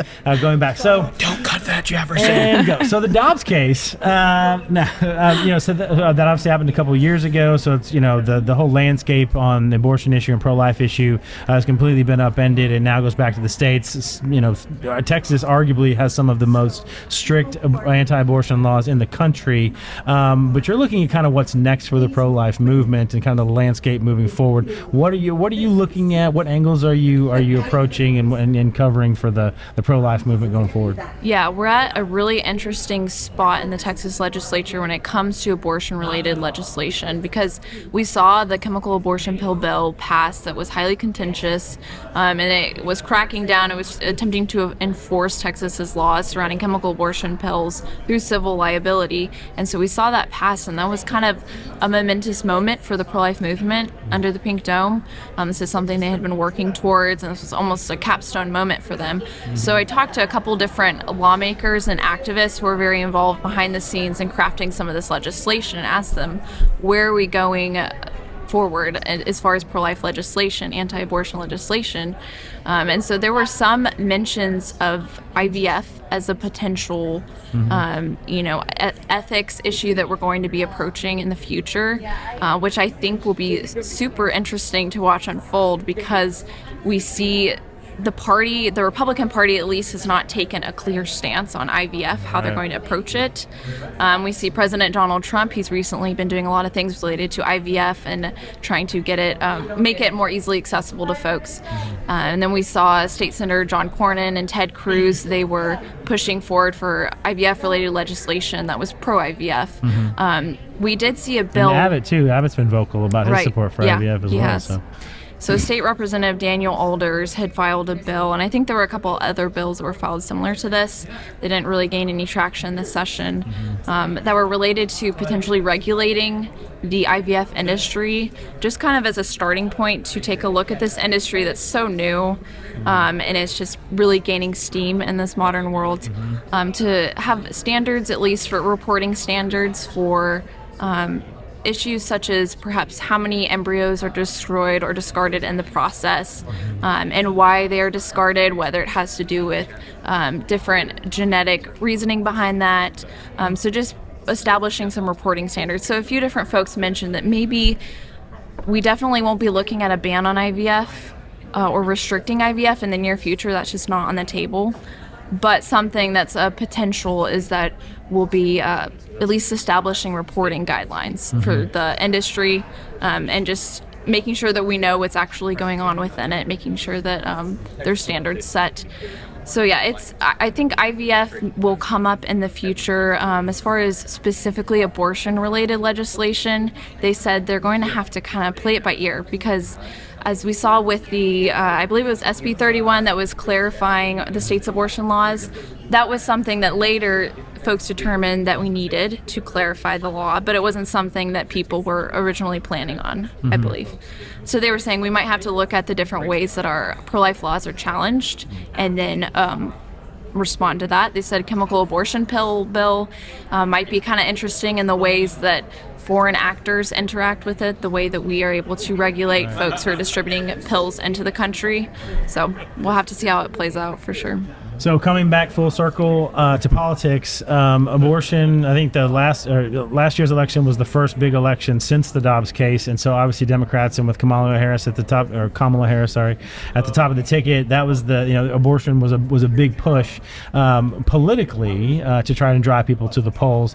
Doesn't feel like that will be quite an issue. At least right now, it doesn't feel like that's going to be a top issue. It seems like healthcare, maybe from the Democrats, would be a big issue. Do you expect that abortion issue to come back around and be something that the Democrats and the left talk about as kind of one of their big issues to push during the next election? I'm noticing that Democratic individuals seem to be dropping abortion a little bit and definitely focusing more on, as you mentioned, healthcare, and talking a lot more about the economy. Abortion was not a winning issue for them this last election, and they really put all of their eggs in that basket. I remember one rally, the last presidential rally I went to for Kamala Harris that was held in Houston. Abortion was the entire message of her suggests rally. you went to multiple rallies for Kamala Harris. Actually, I only went to one rally for Kamala Harris in Houston. Hazard pay indeed. Well, they had it like you could get an abortion at the Democrat convention. Yeah, they had abortion bans. Yeah. So obviously a big issue, but you don't see that happening again at least in the midterms. I would imagine that they potentially learned their lesson. I don't know if things are going to shift up, right? Maybe it's going to become more of an interest for Democratic voters. But at least it didn't pan out for them last time, and they really did focus on that issue. That was their last pitch. I mean, that was her last rally before the election, and she just kept reiterating that I'm going to provide abortions for everybody, no restrictions, and that didn't work out. Okay, I'm putting you on the spot here at the end, and then we'll get to all the fun stuff where you get to promote all your stuff again. Putting you on the spot, Republican and Democrat nominees for president 2028, if you had to pick right now, who would you pick? Who I think will be running? Yeah, well, no. Let's go. Who are the nominees? Who's at the top of the ticket in 2028? I think for Democrats, AOC and Bernie Sanders. And then for Republicans, I think J.D. Vance and Marco Rubio. Wow. Okay, as a ticket, Marco Rubio and J.D. Vance. Yeah, as a ticket. Okay. Sorry, yeah. All right. Hey. She didn't flinch, but I didn't notice she didn't flinch on that at all. She had that one I've baked. thought about this. So who's it? So is it Bernie at the top and AOC vice president, or the other way around? That's a heartbeat away situation. That's a good question. I think AOC would probably be VP. AOC wins the nomination, the presidential nomination. I think she could. Wins. Wow. Okay. Bold take, hot take. I could be totally wrong, but all right. Let's talk about your various products. We already mentioned that you're forced to sit with your boss once a week and yes. and talk to Brad about what's going on in politics in your podcast. It's the weekly update. Definitely subscribe to that. What are we going to find in your newsletter? It's called The 40, and you write it. It comes out every Wednesday. What are we going to find when we read The 40? Yeah, in the 40, I cover what our Texas congressional delegation is up to. So I break it down in a couple different sections, whether it be talking about different bills that they're trying to pass. Right now, the government is shut down, so that's been a major focus. Senator John Cornyn's push to get the space shuttle back into Houston. I've been covering Congresswoman Jasmine Crockett's active mulling. She's been mulling this or jumping into the U.S. Senate race. I've been covering that, her consideration into that. Yeah, I know Republicans have been saying that they would love for Crockett to jump in, that would be a huge benefit for them. So we'll see. But the 40, just focuses on our Texas congressional delegation and what they've been up to in the Derek swamp. tried to give us 99 congressional delegates. The last person. And I know the last- reapportionment's going to do well for us. I don't know if it's going to get us 70 or 60 additional seats. Yeah, so if we get more seats, are you going to change the name of the newsletter? I'd have to, yeah. I guess awesome. so. All right, well, Elise Cosgray, thank you so much for having us. Any final thoughts? Oh, no, I was just going to notice that Thank you she so much for didn't. being here, not having us. But Did you notice that she did not, and she gingerly tiptoed around the whole Texas District 151 controversy? Oh, yes, Yeah. that's right. Yes, I can't promote it technically, but it is happening. upstart candidate Brad Johnson. Right, We for have been state rep. receiving many inquiries at our table about where folks can buy stickers that have Brad for HD 151 Sounds like a on there. fundraising opportunity to me. Yeah, fundraising for sure, but not for the Texan. Well, we'll see if he makes it to the convention next year. Yeah. Awesome. Elise, thank you so much for being on the show, and we will hopefully talk to you soon. Have you come back maybe after the primary and see where things stand? Yeah, that'd be great. Thank you so much for having me on. Awesome. All right. We'll Yeah. talk to you soon. Watch Taxpayer Empowerment with Jose Melendez tackling the biggest issues facing Texans. It's your money, your government, and your voice. Welcome back to TFRW. I am now here joined by Grant Moody, the precinct chair, commissioner for Bexar County. Really appreciate you taking the time to join us, sir. Well, thanks for having me on.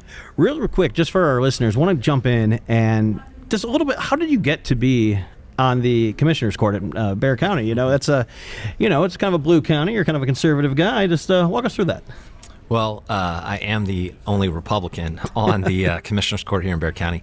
But it's been a long road for me. I actually grew up in a small town in Kansas, had the opportunity to go to the Naval Academy, played football there, went on to become a Marine F-18 pilot, spent time overseas in Iraq and Afghanistan. Ultimately left active duty, went to business school, and then came down to San Antonio with my family. I spent some time at USAA and some corporate roles, and then over at Valero Energy before having an opportunity to run for office. And, I'd always been involved. I'd been involved with TPPF. I'd been involved in other conservative organizations. And then the door just opened and we walked through it. Yeah. Right place at right time never hurts, Yeah. But obviously, you position yourself quite well for that too. So I want to talk a little bit about some of the issues specifically to Bexar County, just because very rarely do we actually get a major county commissioner, just to your point, being the only conservative. So let's talk a little bit about Bexar County and kind of the international context. I know, correct me if I'm wrong, I believe you just got back somewhat recently from a trade mission in Israel. Tell us a little about that. I will, and it's funny you mentioned about the big urban counties because sometimes I joke about we're an endangered species in terms of Republican county commissioners. You literally, besides Tarrant County, which is still red, you have a Dallas County and Travis County no longer have any conservative voices, and Houston, Harris County only has one other commissioner as well, Tom Ramsey. So it is we're kind of lonely out there in terms of fighting the good fight on the local front. But the trip to Israel, so we did a trade mission here recently. We just got back a couple weeks ago. Met with 25 companies over there. It was very productive. We made some great contacts. We have some great leads. And, the whole point of a trade mission is economic development. And how can we think about increasing, building on the ties with Israeli startups and what we can offer in San Antonio. And we have a lot to offer. And I think a lot of what we did was really raise awareness of what San Antonio has to offer, and Texas more broadly, to these companies who just, it wasn't on their radar. They know they want to expand. They know they want to get into the U.S. market, but they don't realize that San Antonio is the 7th largest city in the U.S. They don't realize that we're a manufacturing hub. They don't realize that we have tech port. They don't realize, the Joint Base San Antonio, the largest joint military installation in the country. All these things that we have to offer here that are, make a great market for them to expand into. And so you mentioned Joint Base San Antonio. I want to talk a little bit about that because Joint Base San Antonio, I mean, back in my day, I remember when it was just Kelly Field and Lackland and stuff like that. So tell us a little bit about Joint Base San Antonio and kind of how it is currently in the firmament of the local economy. Well, it's a huge portion of our local economy. Largest employer, $50 billion economic impact. Wow.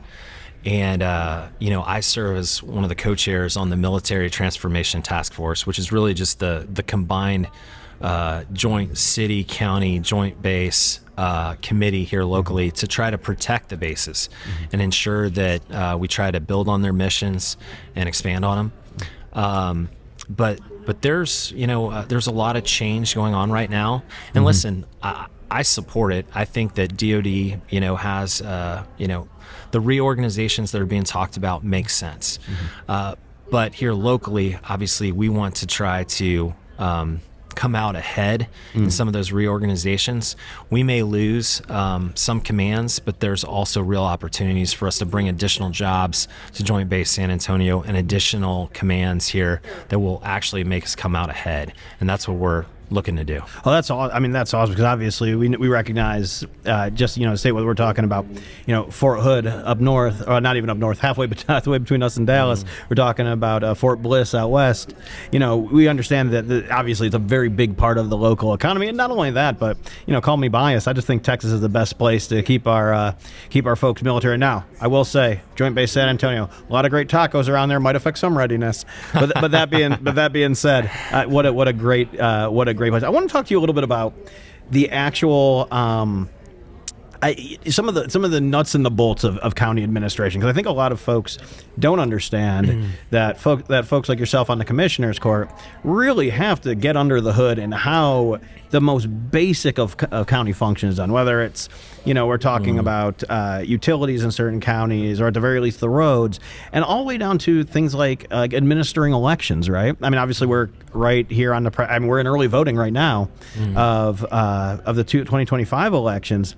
So how do you guys grapple with the administration of elections locally, some of the challenges and some of the other issues that come up in that space? Well, I think it takes a lot of work. It takes a lot of time to really become, knowledgeable about county government, because you're right. Not many people understand county government or what's underneath that umbrella of county government. And we're really an extension of state government. We own the criminal justice system, the DA, the court system, the sheriff's department, the jail. We also have hospital district here locally, and we have a lot of other functions. But to your point, elections, right? We've been going through something recently with. Tell us about it. Well, a third-party vendor had been working with the county for some time. They quit providing services. There was going to be a transition period. Obviously not a good time because we're coming up on election. We're actually in early voting right now, but this was a couple months ago. And when they dropped off their services, then there was talk with the Commissioner's Court about bringing on another third party to provide the same services and kind of be a go-between between the county and the state team system, which is the Secretary of State and the Elections Office runs. But this became, kind of controversial because during that gap, we really had a backlog of voter registrations build up, over 50,000 voter registrations backlog. But there was also a desire by the court to spend $2 million on this other third-party provider. And there was no way that new third-party provider was going to be able to come in before this election. It was clear that the only way we were going to get through this election is on the state team system. We also knew that the new functionality that the state system had would likely solve our problems. But the court still voted to move forward with this contract for the new third party. And, I could not wrap my head around that. And I pushed back every way I could because to me, it was just common sense. From a business standpoint, you don't cross that bridge until you come to it. Right. And let's go, since we know we have to go get on teams, let's go see what teams can provide. Let's get through this election, and then we can talk about next year. If it didn't meet our needs and if there's gaps, then we can talk about the value proposition for another third-party provider. Rather than actually just getting another fox guard in the hen house, or whatever metaphor you want to use on that. I'm struggling with that as well. Sir, you've been very generous with your time. Before you go, though, I wanted to tag one thing that I know is kind of a topic of discussion here in San Antonio, and that's kind of with the Project Marvel. I know folks are talking a lot about that, and you, as good conservative as you are, have raised some concerns. What are those concerns? Yeah, so first it's important to understand Project Marvel is a city term for a portfolio of projects downtown. I'm county, not city, so I'll leave most of Project Marvel on the side here. The one project underneath that umbrella that does affect the county and that we're involved in is a potential new Spurs arena downtown. That's because the current Spurs home, the Frost Bank Center, is actually owned by the county out at the rodeo grounds. So there's two propositions on the ballot. One, to invest about $200 million in the rodeo grounds expansion for them to bring in additional programming, more of a year-round rodeo environment, kind of like the stockyards up north. And then the other proposition is around providing this venue tax funding for the new Spurs arena. My biggest issue was this was going to require, or my colleagues demanded, that we were going to expand the venue tax in doing it. So we're going to max out the venue tax, which is the hotel occupancy tax and the rental car tax, which I was not going to endorse in any way. And then the other issue was I didn't feel like we really had a chance to negotiate on the balance here. And we also didn't get a clear picture of this beforehand. Now, two other issues that have also been brought up, because a lot of times people will say, well, these are visitor taxes, right? And they're not necessarily borne on the backs of homeowners and our property taxes. However, the funding, the $1.3 billion that has been put on the table today, does not include what's going to be another $200 million to move the SAWS plant, our water plant, that's near the current site of this arena. That's going to have to happen, or the $250 million plus that's going to have to be on a bond to get additional infrastructure downtown at that site to provide access, parking, roads, and improve access. And so we're not being straightforward, in my opinion, with voters if we're not putting all that stuff on the table at the same time.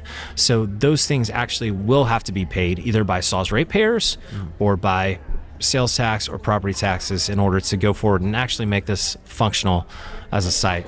Well, I think you hit some really good points there, because if you look at like Las Vegas, there's this whole idea that it's a golden goose and it'll never stop laying eggs. But then even the locals are getting caught up now. We have a fellow who works with us from the area, and being able to even enjoy the amenities that are now subject to these taxes are out of the reach of most local most local residents. And so I think that having a very circumspect approach, will bode well for the long-term viability of some of the very projects that we're discussing here.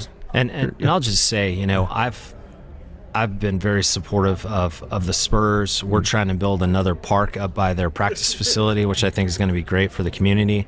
And nobody's denying the economic value that the Spurs bring to San Antonio. And nobody wants to see the Spurs leave San Antonio.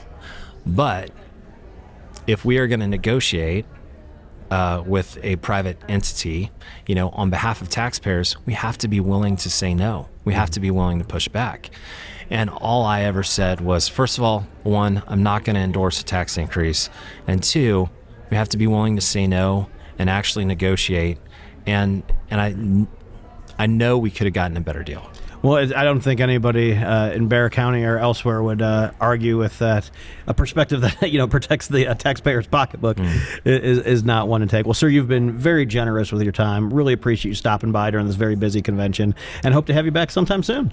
Happy to do it. Thanks for having me.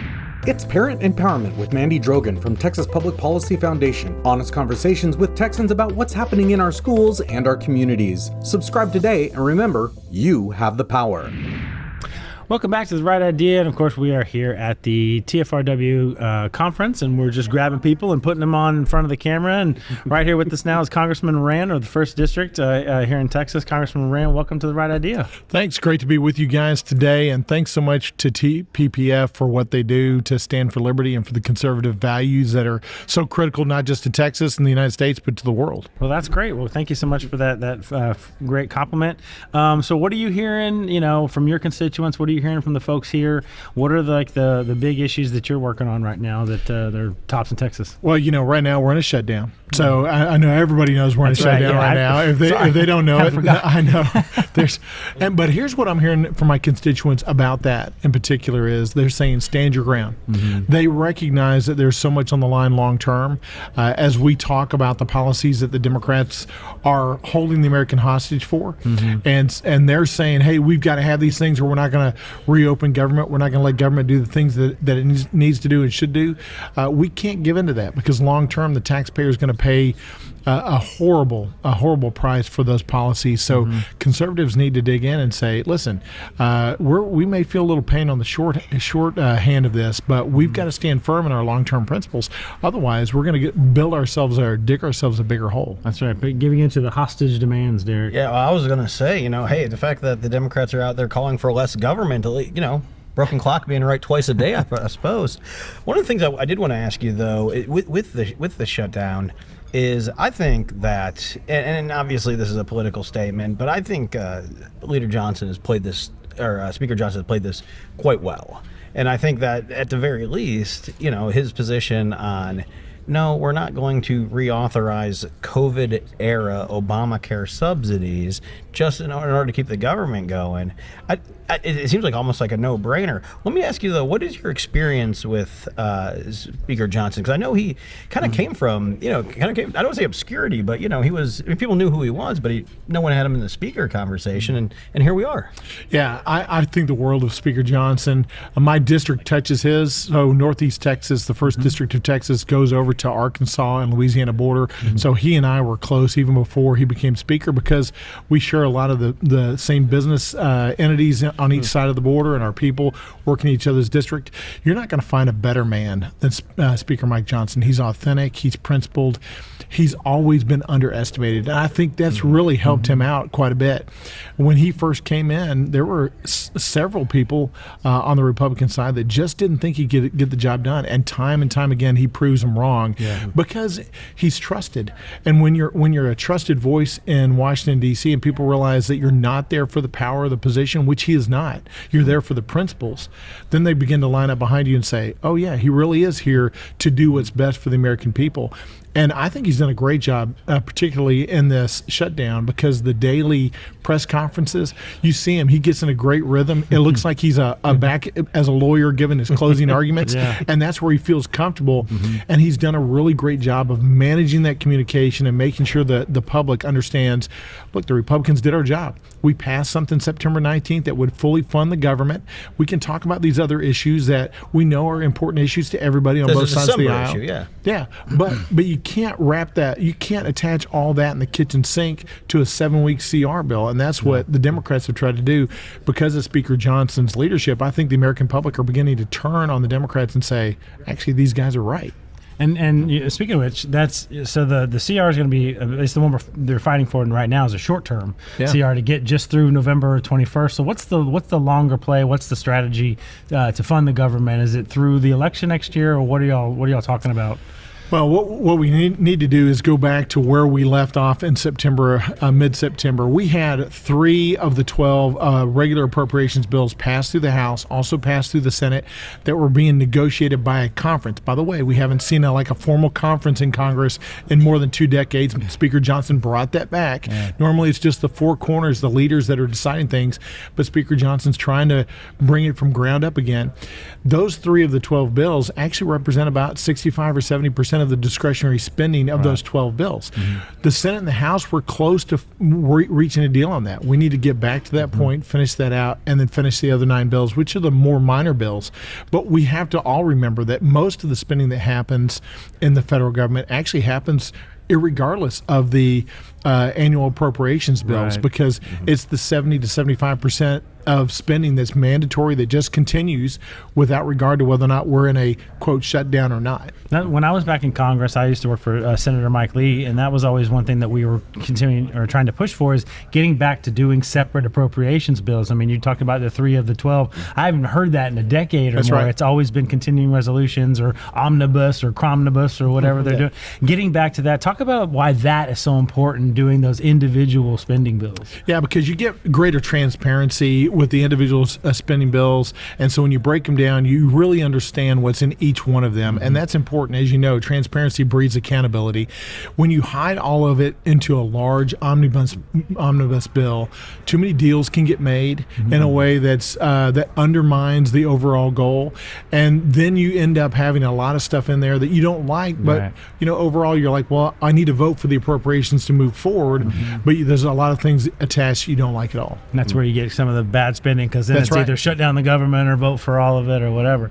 What has been the biggest change? What's been the biggest? I have kind of 2 questions rolling around my head. Number one, what's been the biggest change from the first Trump administration to the second Trump administration? I'm kind of interested to know what the dynamic is there. But even just the biggest change in the last 9 months or 10 months since Trump's been in charge. And Number one change from the from 45 to 47 is this: that I think at 45, President Trump listened to too many people on the outside about how things should happen. He was a little tentative, wasn't quite sure about how government on the inside actually worked. And when every position I've ever held, city council or county judge, wherever I was doing something, we all know it takes a little time to understand how the machine works. That was effectively the first term for President Trump. By the time he figured out how it was working, he understood that people were thwarting his ultimate goals. The deep state. Yeah, even on the same side of the aisle.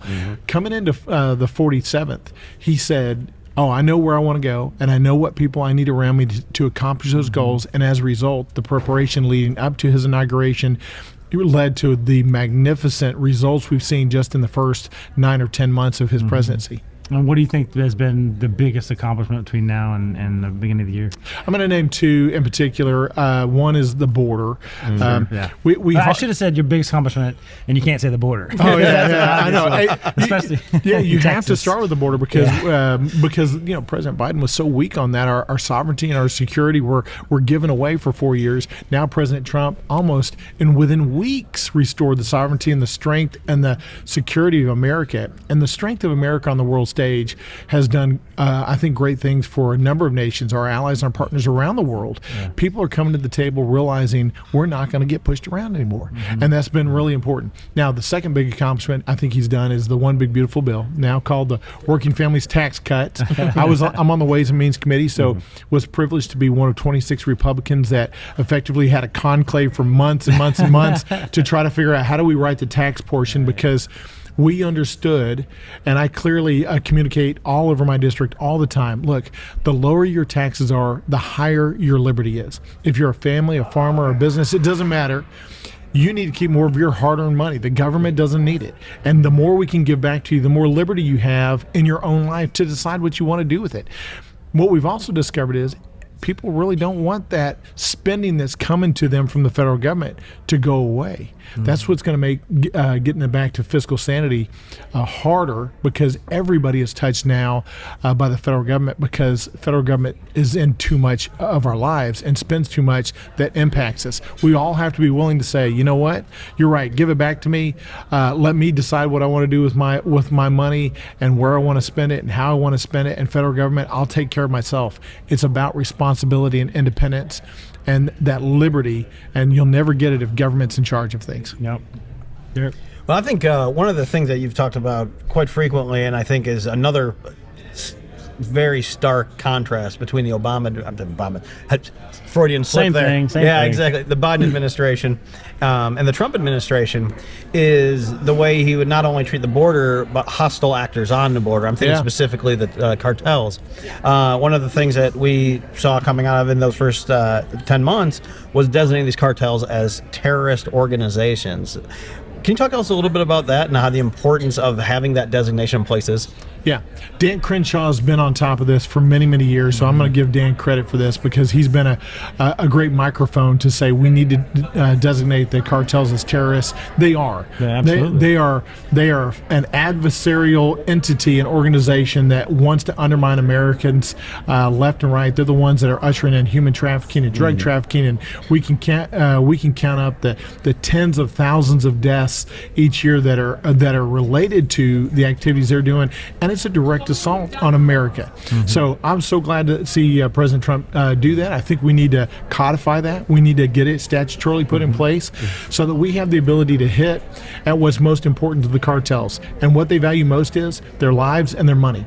And right now you're seeing their lives in That's peril. wild, just blowing them out of the On sea. the high That's sea. amazing. And do you realize now that we've done that just a few times, how much it's decreased that sea journey to bring drugs into the United States?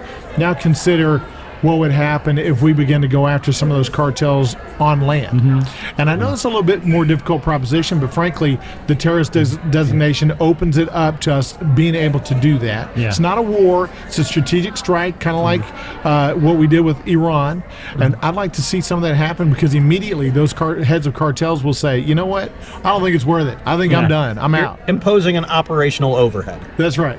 Is Mexico an ally? Are they a partner? Are they the opposite of whatever that is? Where do you stand on, because especially with Texas being right there, where do you stand on our relationship with Mexico and where they fall in all this? It's the relationship status. It's complicated. that's the relationship status, I think, between the U.S. and Mexico. Yeah, that's about right. Look, they've come to the table on a number of things. They are a valuable economic partner. When you look at Mexico and Canada and the United States together, us being able to have economic ties together is critically important. We want Mexico to develop their internal economy so that it gets away from a cartel-driven economy so that their folks have choices on what they can do to provide food and clothing and shelter for their families instead of trying to make their way up to the United States or allow others to make their way up through Mexico to the United States. We want them to thrive. The more they thrive, the more Canada thrives, the better it is for all of us here in North America. But we have to put America first. We absolutely have to, and we can't bend to the pressure to do what's right as it relates to the cartels. And right now, that's the one key aspect that the Mexican government certainly is, I think, still a little hesitant to dig into. They don't want to push back against those cartels because of the power and the money that they have. I'll give you a couple of rapid fire issues real quick. Tariffs. It looks like all of the naysayers are probably, or at least none of that's come to pass in terms of the tariffs. But back home, back in your district, are you hearing from people? Are they worried about the stage of the economy, and how are the tariffs playing back in your district? Yeah, it's tough. I think what my folks back home have said really is a reflection of the viewpoint that I have, and that is, long term, we want tariffs as low as possible for as many of the allied countries that we're with, because that tariff is a tax. Ultimately, the consumer is going to pay a higher price for it. Yeah. But on the short end, it has done a great job using as leverage to bring other countries to the table, even allied countries to the table, to renegotiate the deals that were first put in place back in post-World War II, when we needed other countries to have the ability to grow their economy. And we needed to give them some preference on some things. But now it's different. Now we need to reshape it so it's more fair, more reciprocal. You see it from Europe. You see it from India, Japan. The countries that are willing to come to the table, Vietnam, they're willing to come to the table and say, you're right, we've been screwing up America over on a bunch of ways, and we'll make it more reciprocal. Yeah. Long term, that's going to be great. Now, for our adversaries like China, boy, we need to hammer them. We need to continue to put the pressure on them using tariffs because they are undercutting our businesses. They don't impose safety regulations on their businesses.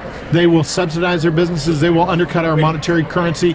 They will drive our businesses out of business, and then they come in and dominate the market, and then we're captive to them. We don't need to see that happen. So we want to hammer them until they start playing fair. Speaking of China, before we come off that issue, I know you've been very outspoken on the recent move to ensure their own stockpile of critical minerals. That's been something that's obviously had a lot of concern, a lot of implications for national security and defense. With that, I mean, how do you see that particular issue progressing?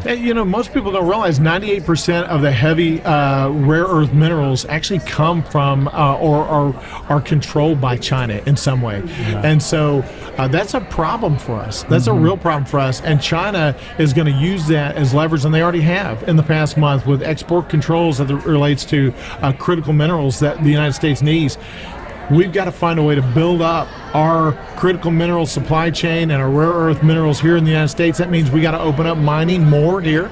We've got some opportunities, but we also need to find more partnerships in Africa and in South America and across the world where those minerals exist, so that those countries become beholden to us economically. It's the soft power of economics. It will drive the foreign policy of those nations and their military policies.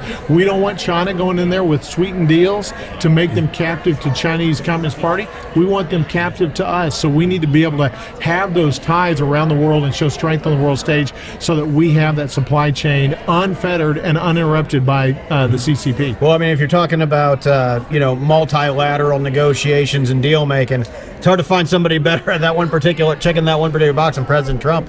Obviously the Abraham Accords, I think it's just one example of that particular phenomenon. I want to jump into the healthcare. The Democrats are trying to make the shutdown fight all about healthcare, so I'm sure you probably get asked. Sure, reporters are asking you because they, parroting the Democrat line on that stuff. New poll comes out last week. AP poll says 60% of Americans are concerned about rising healthcare costs. Thank you, Obamacare. Rising health insurance premiums, and unfortunately, a plurality of Americans say we should go ahead and fund those new subsidies.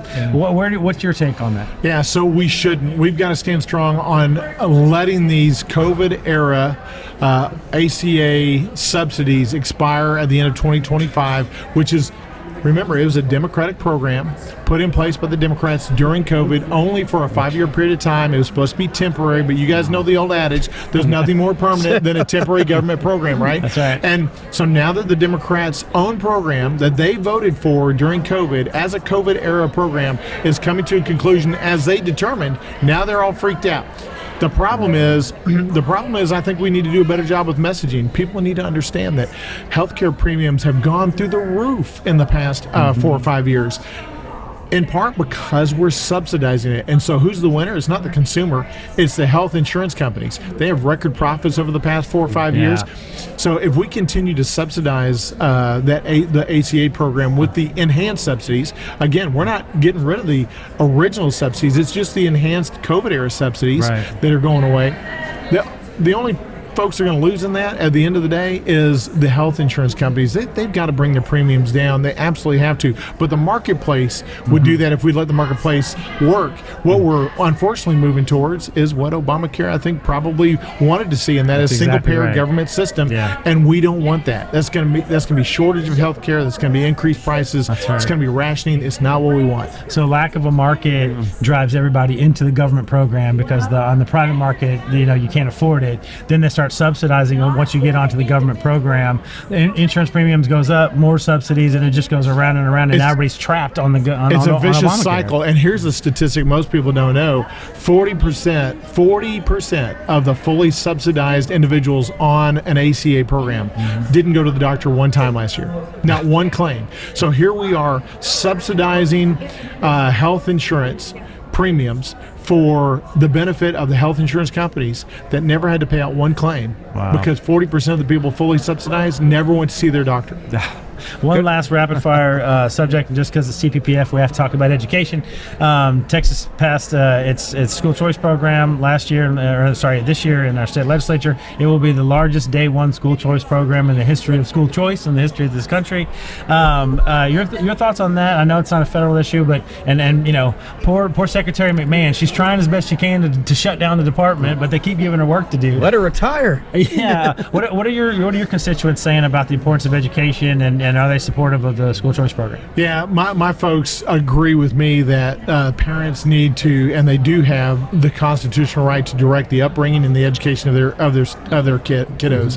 That goes back to a 1906 Supreme Court case, and it should still be the law of the land today. I know we've got a great constitutional amendment on the ballot that's going on right now in the state of Texas to basically reaffirm that. But that's very important for us. When I came into Congress, liquidating the Department of Education was at the top of my list of things I wanted to do. I was on the Education Workforce Committee the first term, and for the first 18 months, we looked at every program that was a programmatic tie between the federal government and local school districts, because we think it's a state's issue. Constitutionally, it's reserved for the states. Right. States and local entities and through families need to make decisions about the education locally. Federal government ought to be out of it. They shouldn't be in it. So we said, you know what, we don't want to just file a bill that says get rid of the Department of Education, because at the end of the day, you need to cut the programmatic and the financial ties. That's really what will make the difference. Right. And so we identified all those programmatic and financial ties, and here at the beginning of this session, we filed our bill that's called the orderly liquidation of the Department of Education. We want to do it in a way that it winds it down so that states can pick up where the federal government has been before, so that school districts from one year to the next don't lose all their funding from the federal government overnight, because they need a chance to replace that funding that's coming. But we need to wind it down. We need to separate the federal government out of the business of education. It is not our business. Only parents with their elected school boards or their charter or private or homeschool coalitions, whatever they're involved with, all of it works out great as long as parents have the choice, parents have the lead, and parents get to dictate it. Now, I know before we come off the topic of education, it's a great segue on this. I think that there's also a realization, specifically post-COVID, but I think actually extending long before, where you start seeing that like the traditional education model just isn't for every kid. That's right. Getting every kid into college, college for all, as they would say, just is not the way to do things, because you're actually taking people that would have very, very promising careers in more labor-oriented fields. You're taking them out of their workforce, and you're actually probably keeping them from a larger paycheck in many ways. Not that being a barista with a gender studies degree at Starbucks is, necessarily a dead-end job. But not to mention the debt they incur when they go that's right, and that's the thumb on the scale. So I know you've been active in this area, specifically on the topic of apprenticeships. Can you tell us about that? Absolutely. We've got a bill. We think apprenticeships are critically important, and you're right. Not every kid needs to go to college. I have 4 kids. 2 are college age. 1 is going to a traditional college route, and she's getting an engineering degree. My son is going a different route, and he's already working in the workplace. And we're working towards certifications and skills that will last him a lifetime. And both are on the right path for them. Every child is different. You need to have that path. But we think apprenticeships is one of the very important keys for businesses to be able to take kids in that maybe haven't got a 2 or 4 year degree and to train them in some great skill that they're not going to learn anywhere else except for in the workplace. So this apprenticeship bill will help to cut the tax bill related to the payroll taxes for the mentor or the mentee. Fantastic. We're working with the Senate, and we're working across the aisle. We think that we can make it bipartisan and bicameral, and to push it through Congress to say this makes sense for everybody. So whether or not your child is going to college or not, the apprenticeship should be there, but it's costly for businesses to do that. Again, we want to just give them more of their money back. It's their money, so hard work money. Give that money back to that business and say, why don't you use that money how you see fit, not how we see fit. Let me ask, before we come off that issue, because that's a fantastic summary. You mentioned bipartisanship on this. What is the pushback? This seems like the most common sense bill of all. Well, a lot of the bills that you have, sir, seem like a common sense bill, one of the most common sense bill of all time. What's the pushback on this? Well, so far, not a huge amount of pushback, except that it does decrease the revenue to the federal government. I mean, ultimately, you're taking tax money, payroll tax money that would otherwise go to the federal government to stay in that business, and you'd be surprised. Some people actually want to see that go to the federal government. I would not be surprised. Bernie Sanders hates this bill. I know. And no, you've been very charitable with your time, but I can't let you get away with acknowledging that you are a very big Texas Tech alumnus. You guys are having a great year at Texas Tech. How excited are you guys to be going back to games and be winning football again? Yeah, super excited. Feels like the Mike Leach era. I have to just say, I was there when Mike was the coach and Bobby Knight was the basketball coach, and athletics was a ton of fun. And we're so thankful we have a leader in Cody Campbell and our trustee board, and somebody that has been through Texas Tech athletics that really understands it and has the vision. And we've got now with the way college sports are changing, you got to invest in that, and we've got an investment in a team this year that's paying dividends, and can't wait to see them play in person or see what bowl they get to. But Wreckham Tech. Cody, of course, is a board member of ours, and so we are also very appreciative of his generosity. Although I'm sure at Texas Tech that he's gonna. I guess his name's on the field now. He's already a legend. It never there. hurts if your name's on the field. Yeah, that's fantastic. Well, I hope y'all have a fantastic season. Not too good, because maybe Texas and Texas Tech will meet up again. Sorry about that national champion, that softball national championship. It's all right. That's all right. I tell you, it was great. It was fun just being there. It's the first time I've ever been glued to the TV for a women's softball in a long time, and it was a tremendous run. Yeah, it was a great series. Well, thank you so much, guys, for being with us. Please come back anytime. We'd love to have you on the pod, and come to our studios in Austin and come see our building, and we'd love to have you. Thanks, guys. Pleasure to be here. All right, you bet. Thanks. Watch The Hard Country with Joshua Trevino and Ariana Guajardo for real stories and tough truths from Texas and Mexico. Subscribe wherever you get your podcasts. Welcome back. I am now joined by Misty Spears, District 9 on the San Antonio City Council. Now, ma'am, it's not a terrible surprise that in a county as blue as Bexar County, the number one city doesn't tend to have a lot of conservatives there. Now, I understand that you are the second conservative on the council. How did you get from, basically just give us that story. How did you end up on the city council? Well, I think it's a pretty interesting story. We moved to San Antonio when I was 10, so this is home. I grew up in District 9, so I know this district really well. I ran for district clerk in 22, and then that's how I met Commissioner Grant Moody. I should add that I'm a lifelong Texan. I went to Texas Tech University, a proud Red Raider, and got my degree in accounting. But then we came home to San Antonio. My husband and I were dating the whole time, and we got married here in San Antonio, and I've just lived in District 9 forever. And so he opened his law practice, and I started helping him in his law firm in addition to the accounting that I was doing. And I realized we need to do something about the way we handle record keeping here in Bexar County. So I ran for district clerk, and I was active in my grassroots Republican clubs here. I was a precinct chair, just active in general. And then I met Commissioner Grant Moody. At the time, he was running for commissioner, and I was running for district clerk. And so he won his seat because in Precinct 3, which is the northern part of Bexar County, which includes District 9. And so he and I had become friends, and I said, well, if you have any room on your staff, I'd love to come help you with any way that I can. So I remember he called me on New Year's Eve and said, hey, can you start on Monday and be my director of constituent services? Oh. And I said, sure, let's do it. And so then I started hearing the concerns of the constituents in my own district and across all of our precinct, which is large. It covers several districts. And when the council member, his term ran out, it was an open seat.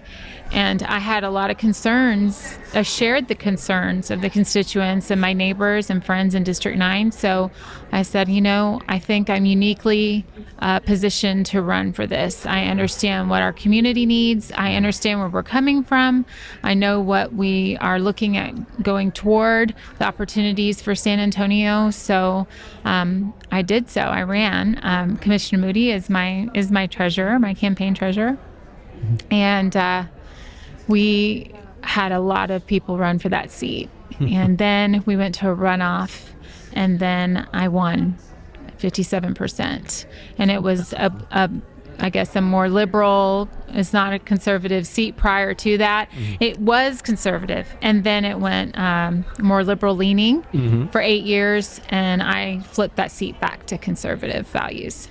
Well, that's a very interesting perspective that you would have, because I wonder how many people, actually have that ground level perspective. As it obviously is doing constituent services for a member of the Commissioners Court.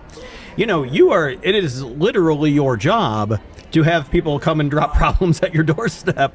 That's true. So that probably gives you an almost unique, completely unique perspective on what is really affecting people, not only in your district, but as you said, the broader precinct surrounding it as well.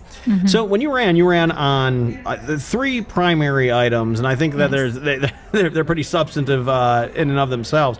But yet, public safety, infrastructure, and economic growth. I've heard with some of the other political races in and around Bexar County, that public safety really is something that's in the forefront of a lot of people's mind. Now, of course, we all think of Harris County as the stepchild of state politics. But what's going on in Bexar County or the city of San Antonio proper that is making public safety such a concern for people? Well, you're right. My campaign slogan was get back to basics. And I think that local government has its own lane and should stay in that lane and do those things really well. And the number one thing we need to focus on is public safety. Interestingly, we've seen homelessness, or at least maybe it's homelessness awareness in San Antonio skyrocket. People are seeing more encampments around all of the city. We've seen a lot of theft. We had the migrant center that was in the center of town for a long time. So we had a lot of people coming through San Antonio, and every door we would go to, I knocked on so many doors. Every door was saying public safety, public safety. And as we saw our population grow in general, we had a lot of people moving from the West Coast here, still do.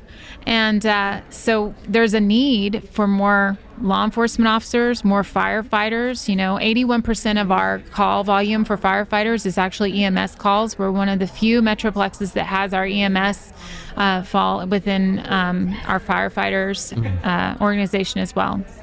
And so there's just more need because of a higher population. We've had a lot come up from the border crossing, and that created also more crime in our area, despite what, there's a lot of ways to twist numbers around, but our it's clear that crime is an issue for all of our community. And so when we were working on the budget, we took it from, they didn't have any additional police officers allotted for our budget this year, and myself and my one other conservative colleague on the council were able to secure 40 more officers. Now, that being said, we wanted 65. That's what we were supposed to do. And I actually wanted 100 more officers. I mean, we need them. And we need firefighters too. So public safety is number one in Bexar County and San Antonio. I think that's what a lot of people don't understand about, because everyone thinks about like officer staffing, and they think it's just like a spigot you can turn and it fills up the bucket. It's something that it's very on demand. You can it's nothing like that. And you in city council probably seeing this directly. In Austin, when they cut 2 academy classes, that isn't just keeping officers off the street or keeping those ranks from being replenished. What that is doing is you are basically erasing 2 years worth on the population tree. And so now you're going to have a big gap there as people age through the department. And so you're actually going to have even that gap's going to exist when they become senior officers, when they become trainers, when they become leadership, and you're going to be fighting back that. So getting even 40 officers more than zero is 40 officers to the good. That's correct, and you're absolutely right. That was one of the things I was talking about during my campaign, and continue to talk about, is that there's a limited pool of people that are willing to put their lives on the line for all of us and serve us this way in law enforcement or as firefighters or in dispatch. These are high burnout career paths. These are people that do things a lot of us wouldn't do for another. And so we have to be a place that honors our law enforcement, be a place that is worthy of their sacrifice, and really support them. And so I'm proud to stand for our law enforcement. And I want to add on to that our veterans too. We're in Military City, USA. Very much so. And our veterans and active duty service members and their families, it's important to mention their families, they sacrifice so much. And although I haven't served, I have great respect for what they do for me to be able to sit here with you today. And so anything to support our veterans, active duty, and their families as well. I couldn't agree with you more. I think one of the issues that we see it exists in this weird milieu of state and local is infrastructure. Obviously, I don't need to tell you because you've already mentioned it. San Antonio is growing like a weed. Whether it's folks who rural folks moving into the city, whether it's folks from the East Coast or West Coast moving here into San Antonio. And I mentioned to Commissioner Moody prior too about the quality of the tacos. And now this isn't an Austin San Antonio taco dispute. I think we both have winners on our hands. But we do have a lot of people moving here. Yes. And San Antonio, you can't drive down 35 from Austin without going past, the distance is probably a good third of the way under construction right now. So what are some of the things that the city specifically is working on, trying to stay ahead of that curve so that we're not all crawling to work at 3 miles an hour, and that you can actually support this growing economy that we have going on here in San Antonio? Right. So infrastructure is key to getting around, being able to get around your city and do the things you need to do in your daily life. So there's the state side of things with TxDOT and being supportive there, communicating to our community about when we're going to have shutdowns in different lanes and how far along we are with different projects. We're grateful TxDOT is here working and doing so much work on our 1604 loop in San Antonio and along our major corridors. But so what San Antonio has been trying to pay better attention to is we have divided our public works department just this year, in just this budget cycle, into 2 departments. We have our development services separated out from our capital improvements program. And so what this means is we're trying to have a better coordination of effort with our utilities and with our road work so that as we detour people through town on the interior roads, you're still able to get around San Antonio. It's impacting our small businesses, and small businesses are the backbone of any city. And so we have to do everything we can to move expeditiously and in a smart way. We don't want to rip up a road just to rip it up again. And we've been doing that a lot here in San Antonio. So we're trying to put an end to that right now and make smart decisions about how we improve mobility in San Antonio. So you mentioned the economic vitality that small businesses bring. Obviously, I don't need to tell you that the San Antonio is also home to many very large businesses and large endeavors. Joint Base San Antonio being one of them.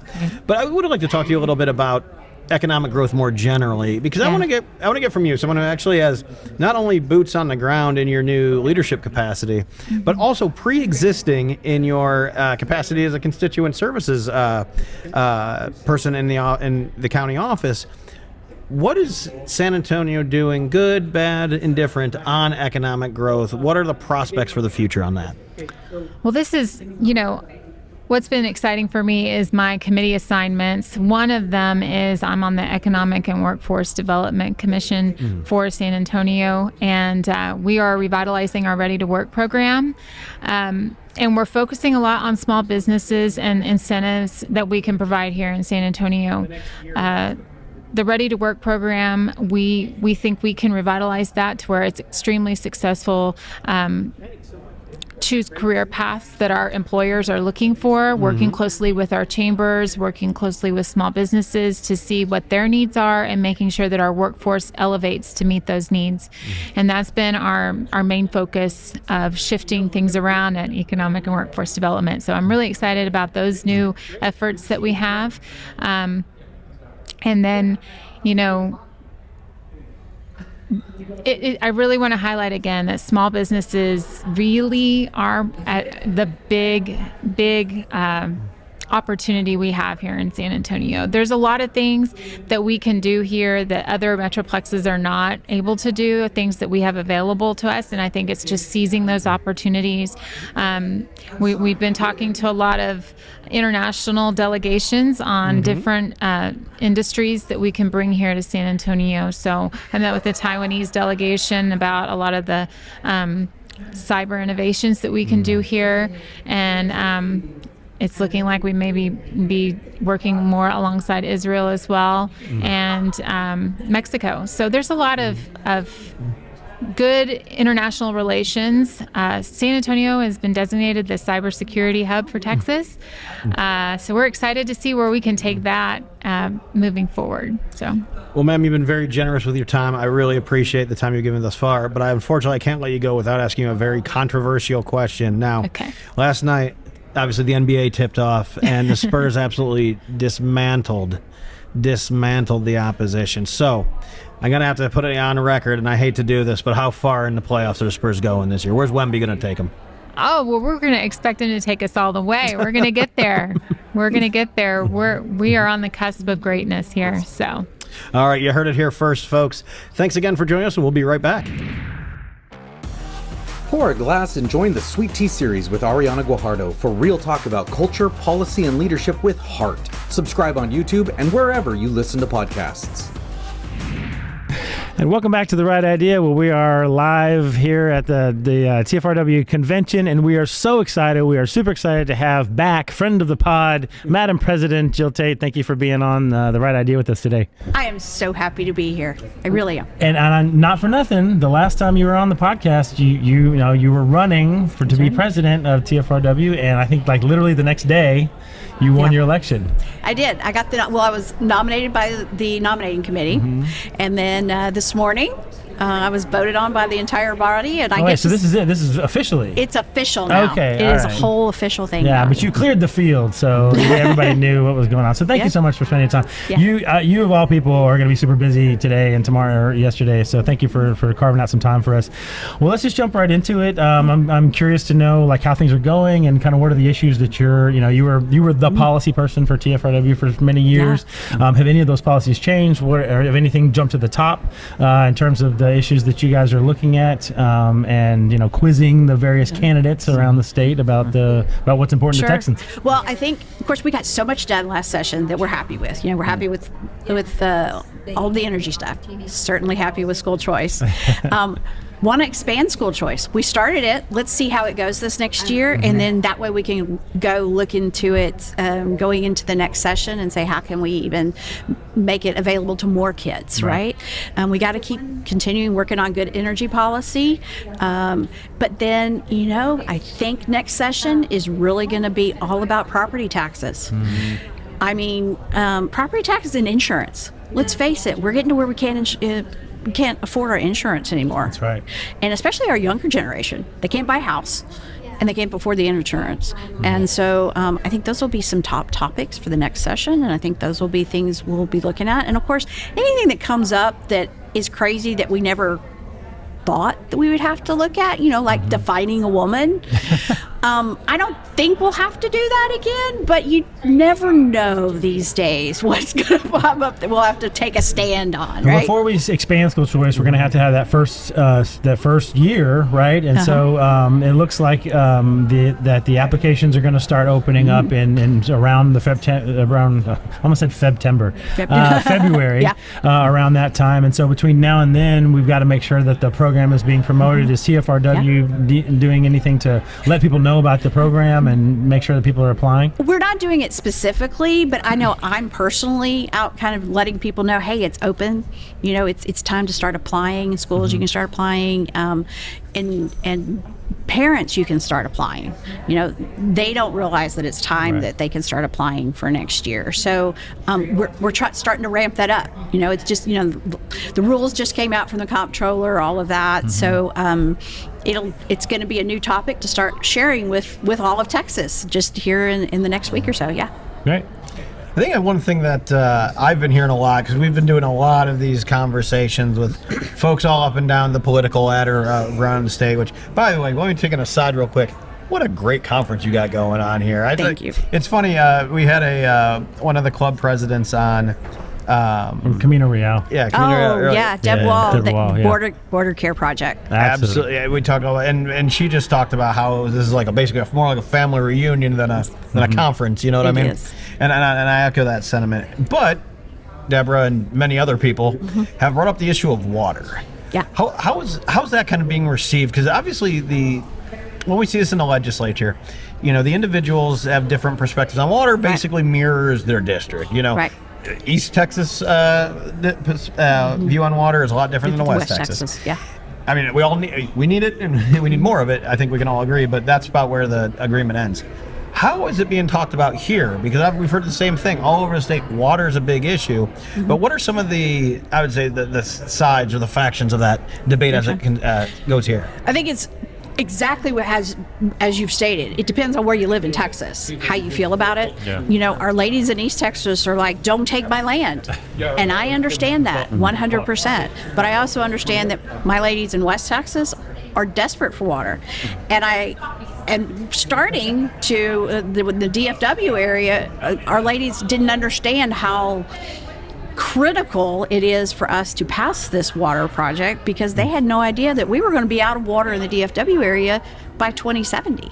And so, one of the things we did this year was focus on water to start introducing that issue to our membership. And like we did with energy this past 2 years, I think we're going to start a water committee as well within TFRW. Oh, wow. So that we can start educating our membership on water, because one of the things that I think is very unfortunate is, I'm a conservative, but yet I see a lot of these conservative rating groups say, don't vote for Prop 4, for the water proposition. And I'm like, this is what government is supposed to do, is make sure we have water and infrastructure. So it's important to have. And so we need to be having the conversations of, it sounds like we're spending all this extra money and it's, another entitlement or whatever, but that's not what it is. No. It's actually making sure we can continue to have the Texas miracle, because we can't. We cannot have any industry. We cannot have the energy industry. We can't go to school without water. Yeah. So it is a big deal for sure. It was funny. We had a chairman Wright on earlier this morning, and he said the exact same thing. You figure a railroad commissioner coming on to talk about oil and gas, talk about energy. We probably spent 2/3 of that time talking about water, because I think that's how important this issue is. Well, they say thousands of people moving here and nobody's bringing any water with them. That's right. Just going back to, why don't you actually tell? I probably should have done this at the top. I just assume everybody knows TFRW, and I'm sure our listeners, they're insiders and folks that follow these closely. But now that we have you here and you're head of the whole organization, tell us a little bit about what TFRW does and kind of how you're situated. We are the largest political organization in Texas.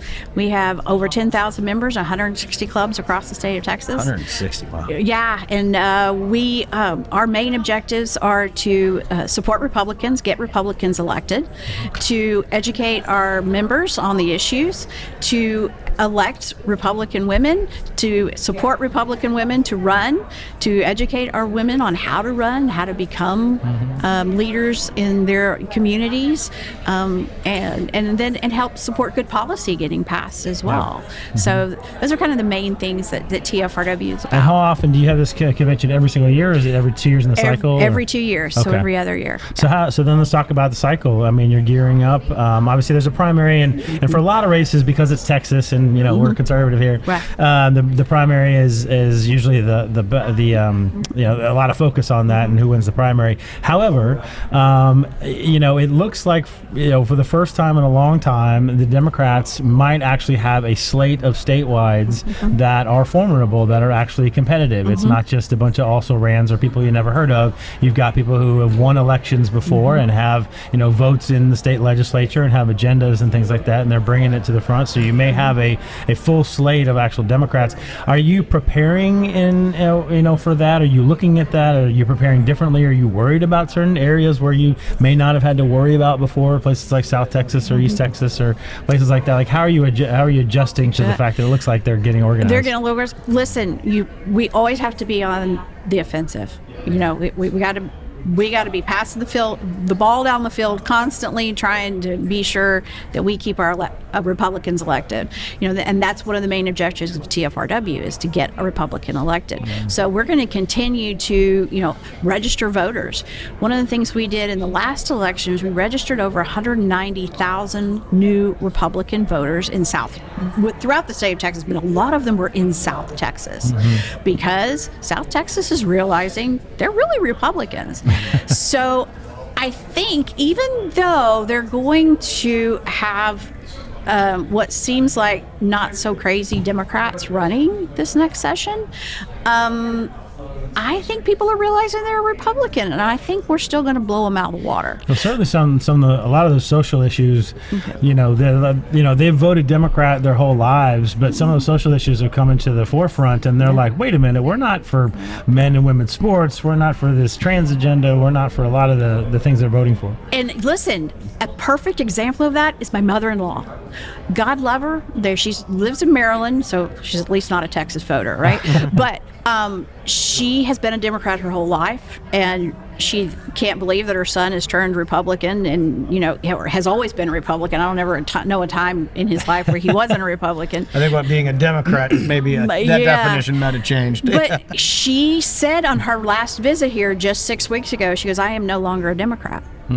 That was huge. That was huge. And we were like, she goes, "Well, I'm not really a Republican yet," but she said, "I can't identify with what these Democrats are doing. I don't believe in this. I don't believe about boys being in girls' sports and all of this nonsense that's going on."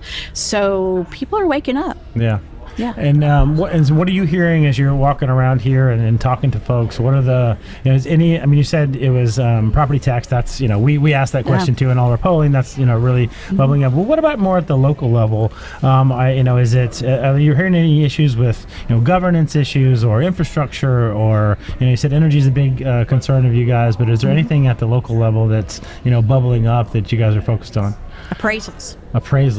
Because let's face it, that appraisals are what's really making our property taxes explode. These appraisals sometimes are just flat out of control, and I think that's the main thing I hear from members and from other Republicans is we got to get the appraisals under control.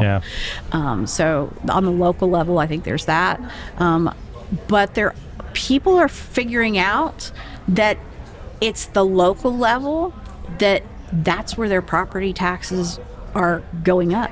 That's where it's really happening. For a long time, most people, they go to work every day, they taking care of their families. They don't have time to dive into this like, all of us crazy people who do, right? But they're starting to wake up and realize, all these bonds that I vote yes for because it sounds great for my town. It's for the kids. Yeah. It's part of a great water park. Oh, wait a minute. I got to pay for that for the next. But there's no tax rate increase. Yeah. They play that game. They play that game, and it's not true. Yeah. I don't know. I try to explain to people, everything, it is a tax increase. You are going to pay more in taxes because you are incurring more and more debt, billions of dollars in debt. There's no other way to pay for that. It doesn't pay for itself. But they, the propaganda plays that game where they say, there's no tax rate increase. And I think people are becoming more educated on the issue, and they're not buying some of the commercials and propaganda that's going on. So, Derek? Well, I think another thing that we're kind of seeing percolate up, and we had a lot of conversations about this earlier with some of your membership, is I think that your organization is really taking seriously its role within the center right, politics, right? What we see y'all do when it comes to candidate vetting and stuff like that is second to none. These ladies are coming on here and they're telling us about like the questions they ask and how they ask them. It's just really, really interesting to see. So I would say, what would your pitch be to a candidate for any office, to come here and make their case? To make their case? Yeah. Well, I think you have to come in here and we don't need to be talked down to, so to speak. We are certainly well versed on the issues. Yes. So come in here and tell us the truth. Tell us what you're going to do.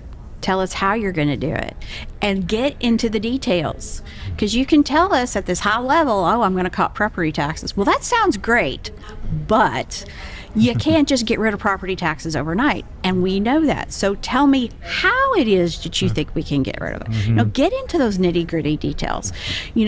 One of the things, though, that's important about TFRW that is different from other organizations is we do not endorse. Now, our candidates, our membership is allowed to work for whoever they want to, just not our president and our political activities person. And they're welcome to work on any campaign, donate money, whatever. But as an organization, we do not endorse candidates. And that's because we're going to work with whatever Republican is elected to get the best policy and do what's best for Texas.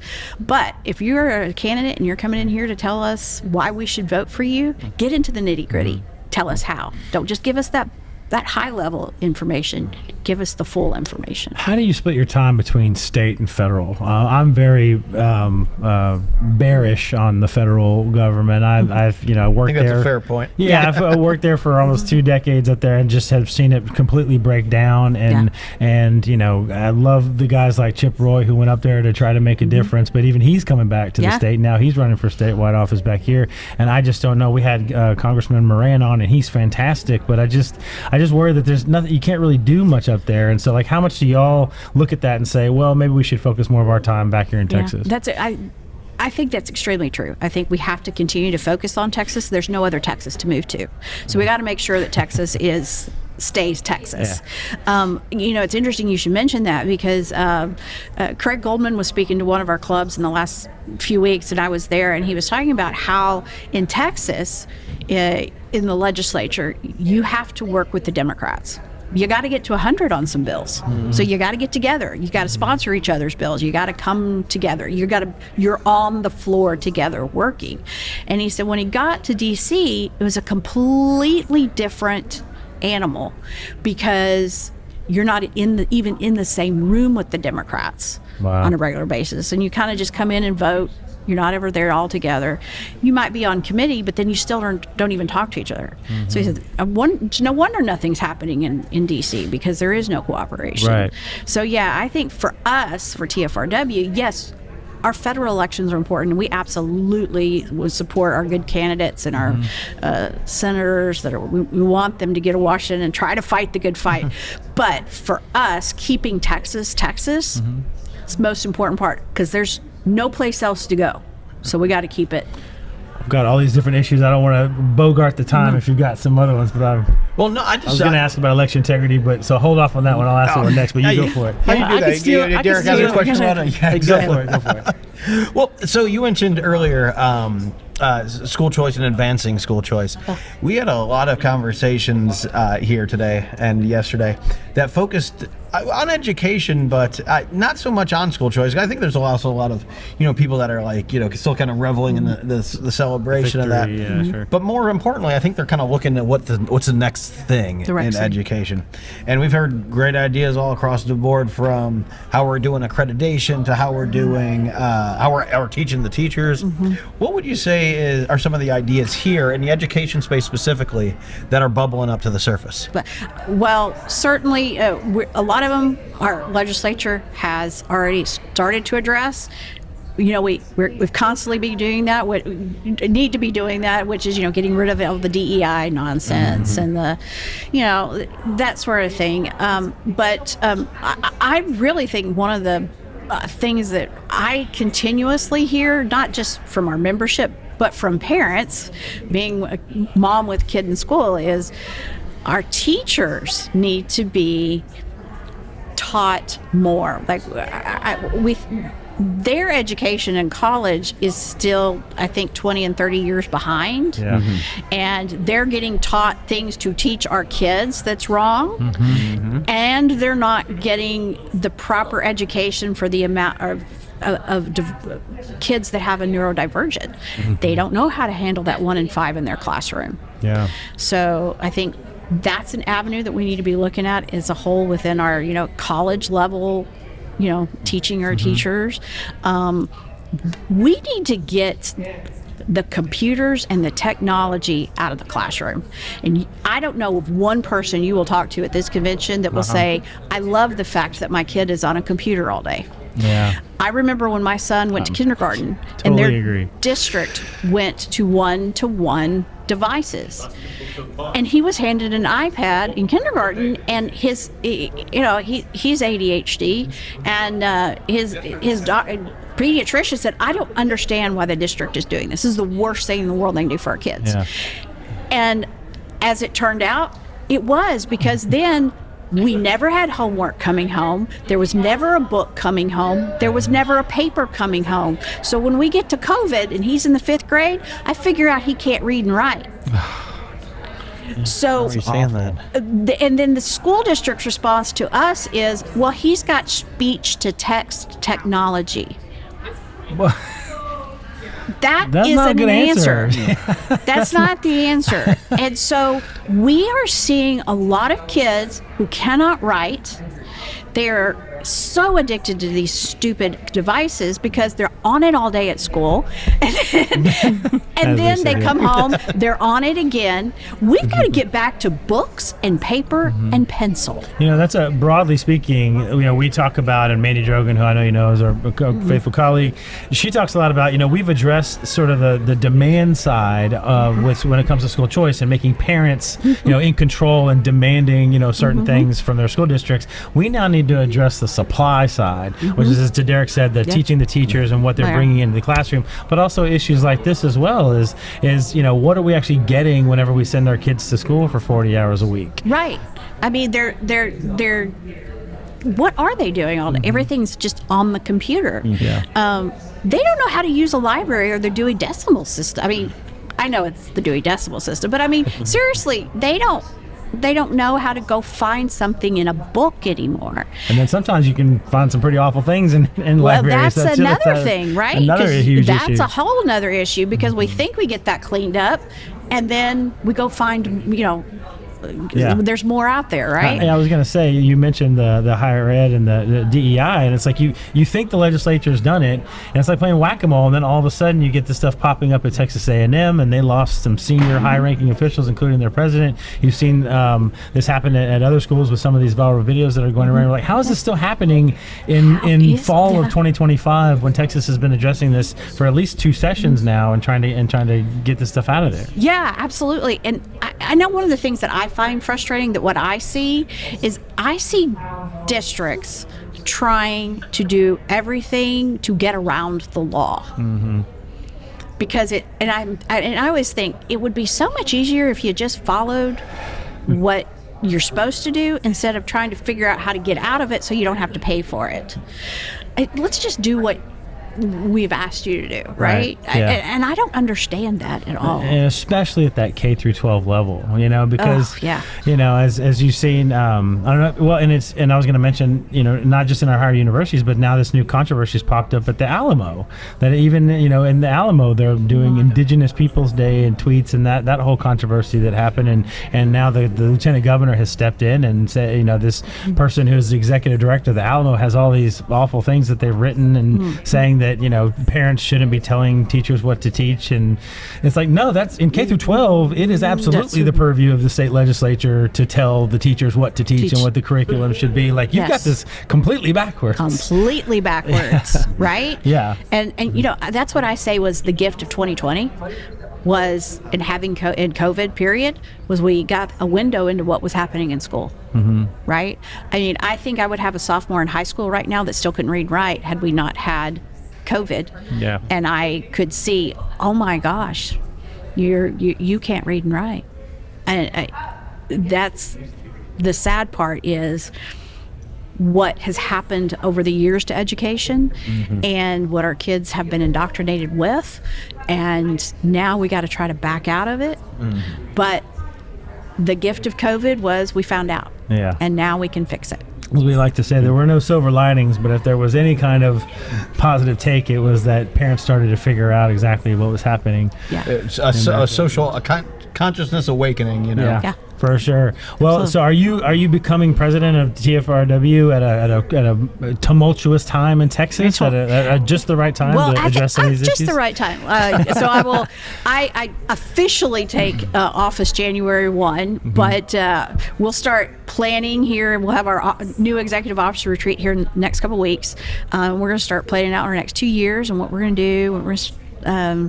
What we're going to start tackling, looking at. The big thing is we got to get through the primaries, which, let's face it, it's going to be tough. This is going to be a tough primary season. Mm-hmm. It's already started. Yeah. But again, I want our candidates to feel like coming to a TFRW meeting, whichever 160 you come to, it's, and I hate to use this term, but a safe place because safe space. That's a safe space because we are about electing Republicans, not a certain brand of Republicans.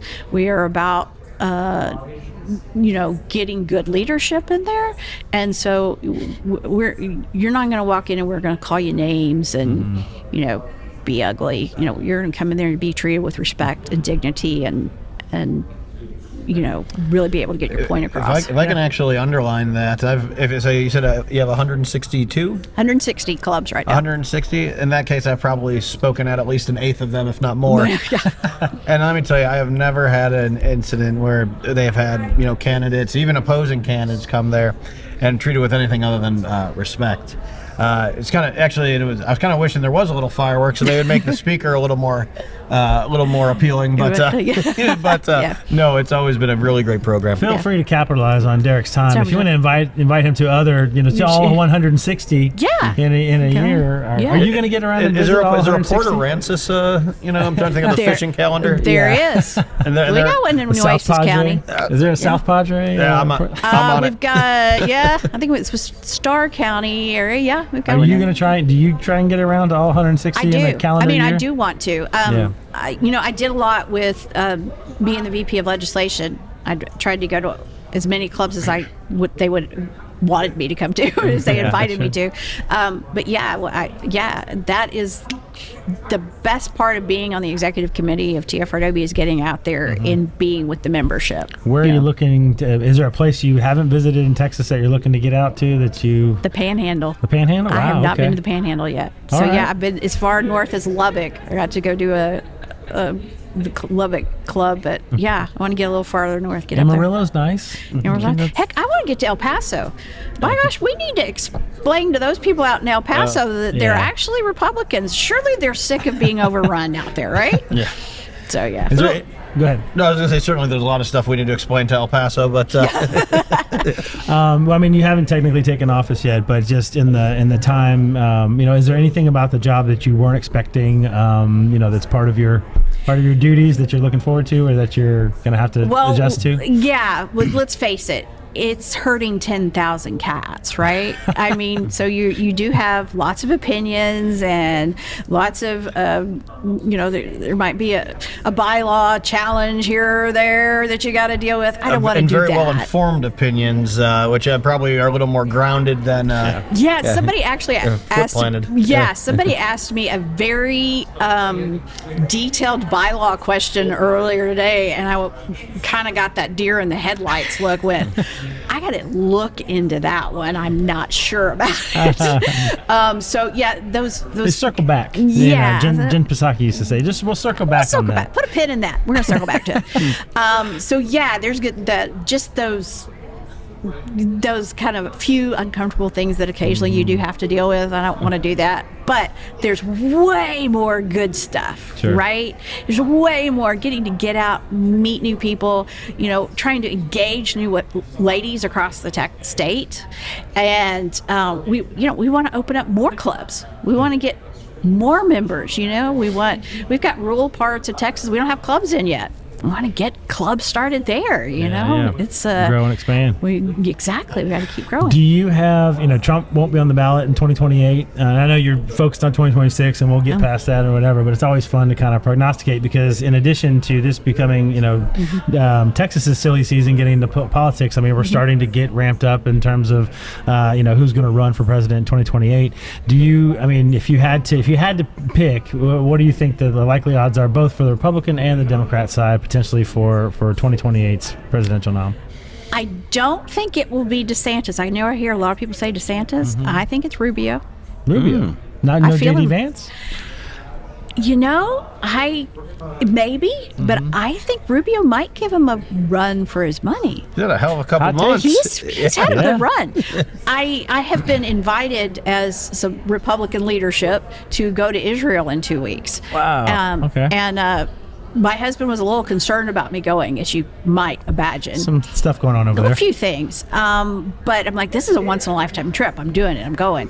And then last week I said, see, it's fine. They got a peace deal. Trump solved it. Yeah. Rubio's over there. Trump's there. I'll be fine. So I don't know. I think he's a dark horse. It might not just be Vance. It would be totally crazy if it ended up being Rubio and he picked J.D. Vance to be vice president again. Is that a thing that can happen? Stranger things have happened. But as many jobs as Rubio has, he might just pick himself to be vice president. Well, that's true, and then too. he'll still be Secretary of State and all the others. Yeah, that's true. As you peer across the aisle and look at the asylum on the other side of the street, who do you see emerging from the Democratic primary? I'd like for them to pick Jasmine Crockett. That would be my pick, because boy, would that be fun to run against. TFRW endorses Jasmine Crockett for president. Well, as we heard from our friends at the Texan, she's looking at a Senate race. Yeah. That's what I hear. Again, love to run against that. That would be, that'd be great. The funny thing is, I think she's leading in the polling. They just threw her name in there, and that's kind of why I've they're talking heard that, about it. and that scares me, honestly. But then you know what I say about polling? Republicans are out working, and so they're not at home to answer the phone for the poll. So, it's not a true sample. Jasmine Crockett for presidential nominee in 2028. Wouldn't that be great? A hot take right there. That would be we'd have a whole Kamala Harris debacle campaign again to get to run against. They would pray for the return of the days of Kamala Harris.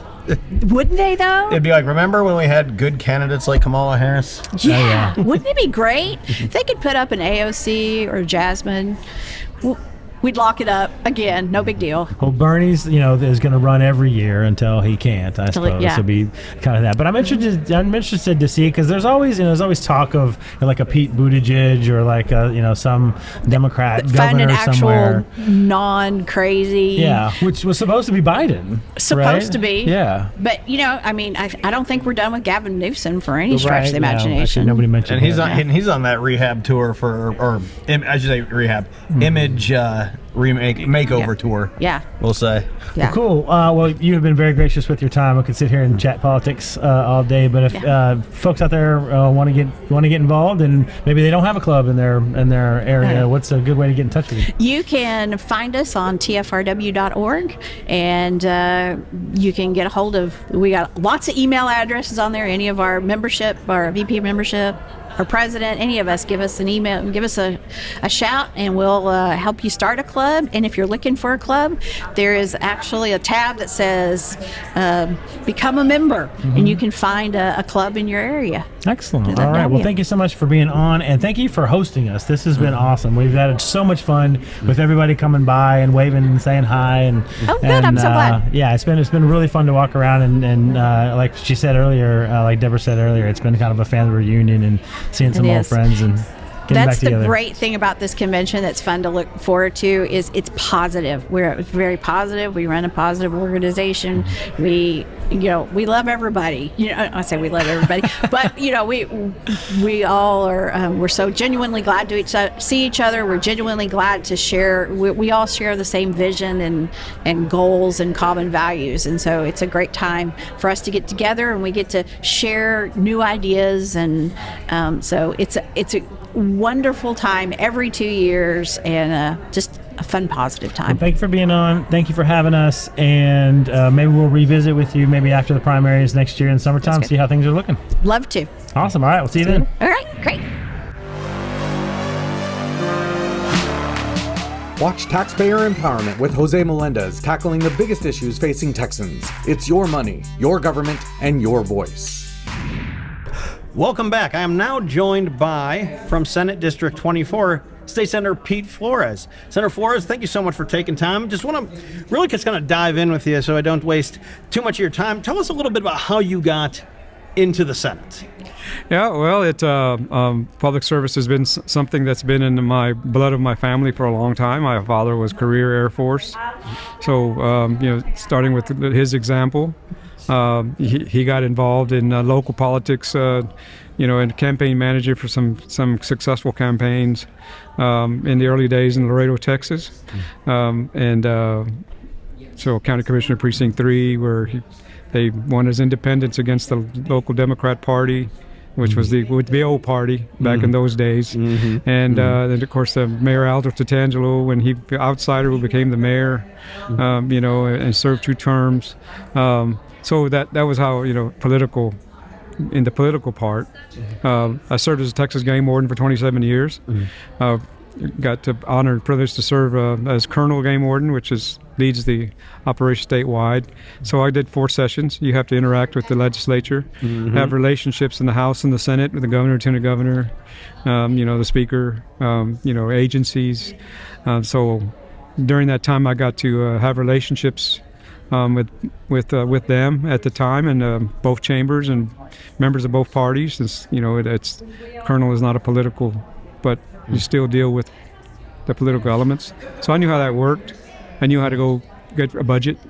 So, but of course, conducting that statewide operation and working across the entire state, as I worked my way up the ladder, things work. God works the way He works, and things for a reason. And I served in areas that eventually I served in the Senate. The first time I ran for Senate District 19, I ran up against Carlos Ureste. I knew he was a very powerful figure here in San Antonio, especially.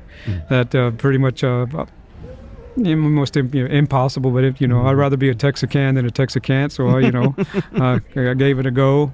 And even though I knew the odds, and I got stomped pretty good, 35-point spread, but I said, wow, I got 97,000 votes, so I kept working. Plus I knew there was some things going on in the background, that he was under investigation at the time, so me being in my law enforcement career and experience, knew what was coming. So I prepared for that by continuing to stay active, visiting communities, and being optimistic, never quitting. And when it came to a special election, I won that special election by 7 points over Pete Gallego, who was a friend of mine. So, but a Democrat. But we ran against him and beat him. It shocked the world, if you remember that election. I do remember that. And that's how I got to the Senate the first time. And knowing that I was the first Republican in this District 19 since Reconstruction. I remember that. And was the first Hispanic Republican senator in Texas history. And the reason I mention that is not for to use the race or anything like that, but it's to give the example of the exceptionalism and opportunities that exist in this great state and this great nation, that hard work and determination, you can do anything if you have the will to accept sometimes failure for a lesson and victory for what it is.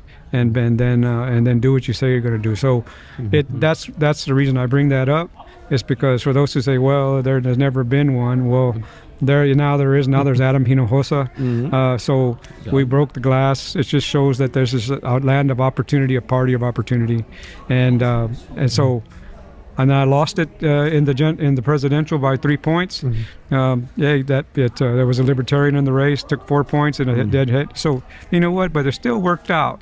And it got to District 24, got back in, won that race by 64%, the primary by 18 points, and then went and served. I've served in the 88th and 89th session, and now 6 special sessions. So that's how I got in. But who's counting, right? but everything's, that's for a reason. Great committees to be put on, and we can talk about that later. And we absolutely will, sir. And I just want to thank you for your service, not only in the Senate, but also in your service in law enforcement. I will tell you, both Sam and my fishing licenses are current and up to date. Good. And we're under our tag limit currently, we're in trouble. Well, that's good, but you got to keep, Absolutely. stay out there and keep on the straight and narrow. Absolutely. So you mentioned some of the committee assignments you have, and I want to talk to arguably what is one of your largest ones is a committee you're a chair of, and that is the Criminal Justice Committee. I'll tell you, back when I started, in the state, dozen years ago or so, that was always seen as, now Mayor Whitmire's committee, and then Senator Whitmire's committee. But, that's been a committee that's, really does a lot of important work, and a lot of the really crucial items that affect state, specifically in people's livelihood and public safety, come through there. How have you found that experience to be? What were some of the big things that you would say that you had worked on in there, and what can we kind of see in the future of the Criminal Justice Committee? Thank you for that. Senator Whitmire was there for 30 years, and obviously was there for a reason, through Democrat and Republican Lieutenant governors. Highly respected. He's got a heck of a job to do in Houston, but he's the guy to do it. But 30 years in there, but criminal justice is extremely important in terms of what the pillars of what makes our society what it is a good society. One of them is law and order and the criminal justice system. So that committee not only sees all criminal law enforcement or criminal law, but it oversees the state agencies that DPS, others that are law enforcement. It oversees the Department of Corrections, the juvenile justice, anything has to do with criminal justice in the state. So if you're going to change right now you have on the ballot bail reform. Bail reform had to go through my committee. I served when Senator Whitmire was the chair. I was the vice chair, and Lieutenant Governor put me in that position because of my law enforcement experience then and now as the chairman, to bring that perspective. I think I'm the first law enforcement officer that's served as chair of that committee ever. So, but what we want there is to make sure that Texans are safe, the rule of law is observed, that our agencies are operating at the highest professional levels and efficiencies to take care of Texas and Texans. We've passed a lot of major legislation this last session. A lot of great legislation. Enhanced the number of penalties that needed to be enhanced across the board. So that's a great member serving on there on that committee. Well, let me ask you a little bit more on the Criminal Justice Committee. Just kind of what we've obviously done a lot in criminal. Texas is seen. It's interesting because I don't think anyone would argue that Texas is a tough on crime state. Nobody on the left or the right would argue that, and I think we all agree. But Texas is also seen nationally as having made a lot of the right choices in criminal justice and how we structure our systems, whether it's our probation, parole, whatever the case might be. What is the next thing? What is the next area that we're so bail reform, obviously you mentioned, Senator Huffman had been working on that. Oh goodness. I remember Senator Whitmire had the bill in 2017. I think she picked it up in 2019, but obviously that'd been a long time effort. So bail reform has been accomplished, or at least maybe as of November 8th will be accomplished. Yeah. What's next? We have to be prepared in Texas and the nation to be able to handle what I believe is going to be was demonstrated in the past when we've had unfettered immigration. You saw it with the Marielitos and the 10 years that we had to basically deal with the repercussions of having criminal aliens that are released from Castro's prisons. So if you look at 1% of any population is sociopathic and criminal, no matter what. Well, I don't care who they are, it's 1%. So if you take 1% of 20 million people that have come into our country, those are the most criminal of the criminal and they're here. And generally, what follows is the different across the board crime committed by organized crime, individual crime, not only in big cities but communities, cartels. And that's something we have to be prepared to handle. We began with dealing some of that in this last session and the session before when we did Ryan Guillen and I did the Texas RICO Act. So not only go after the you can catch the foot soldiers till the cows come home, but just like RICO, you got to go after the people that support the criminal enterprise and their money and cut the head off the snake. And the organization. Yes. So bills like that are preemptive. Others too on organized retail theft that we did in the last session. Huge underappreciated issue. So a number of bills like that dealing with this type of wave of organized crime is occurring in the billions of dollars to our economy and quality of life. So we have to continue to prepare for that as we move into the future.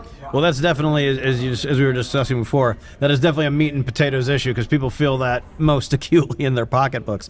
But I want to talk about another issue that I think is equally central and perhaps even more central the further on we go.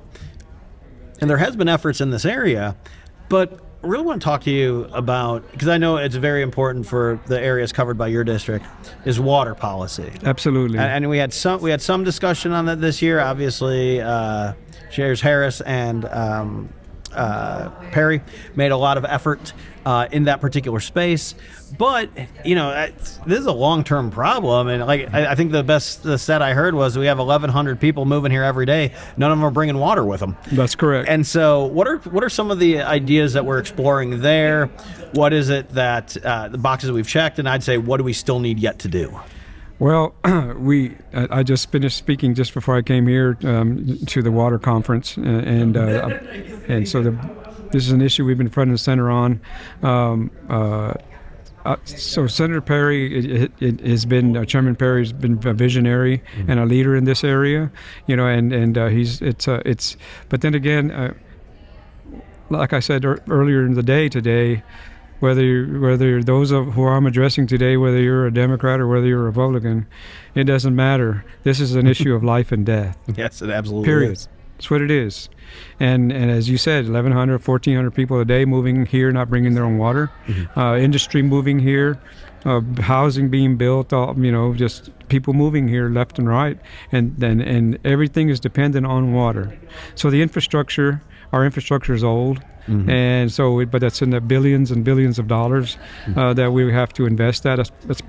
We've gone in the right direction in the last couple of sessions, and the amendments to fund them, constitutional amendments. But we need more. But I passed some bills last session that of my own.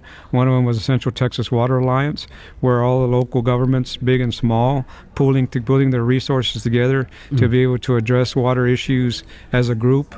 Instead of in silos, right. To be able to address this issue in my area, in Bell, Coryell, Burnett, and all that Central Texas area for water, because it's in east of us or west of us here, in my counties, Medina and Bandera and Atascosa, just housing subdivisions just proliferating. It's just coming out of the ground. Just waves of, but we still have to have water for that, for industry.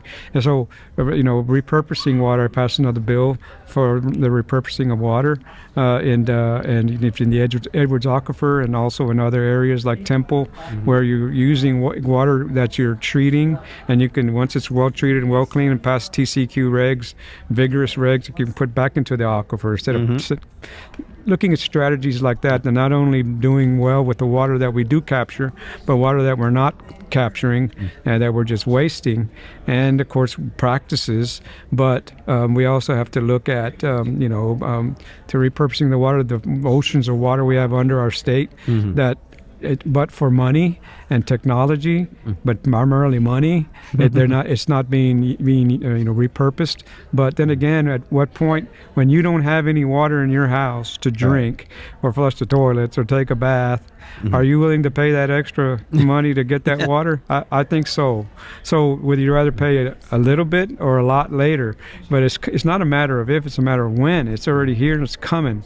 So we have to be able to have the foresight and a lot of these policies, and which are front and center in my district in the state, and led by Senator Perry, are to address that.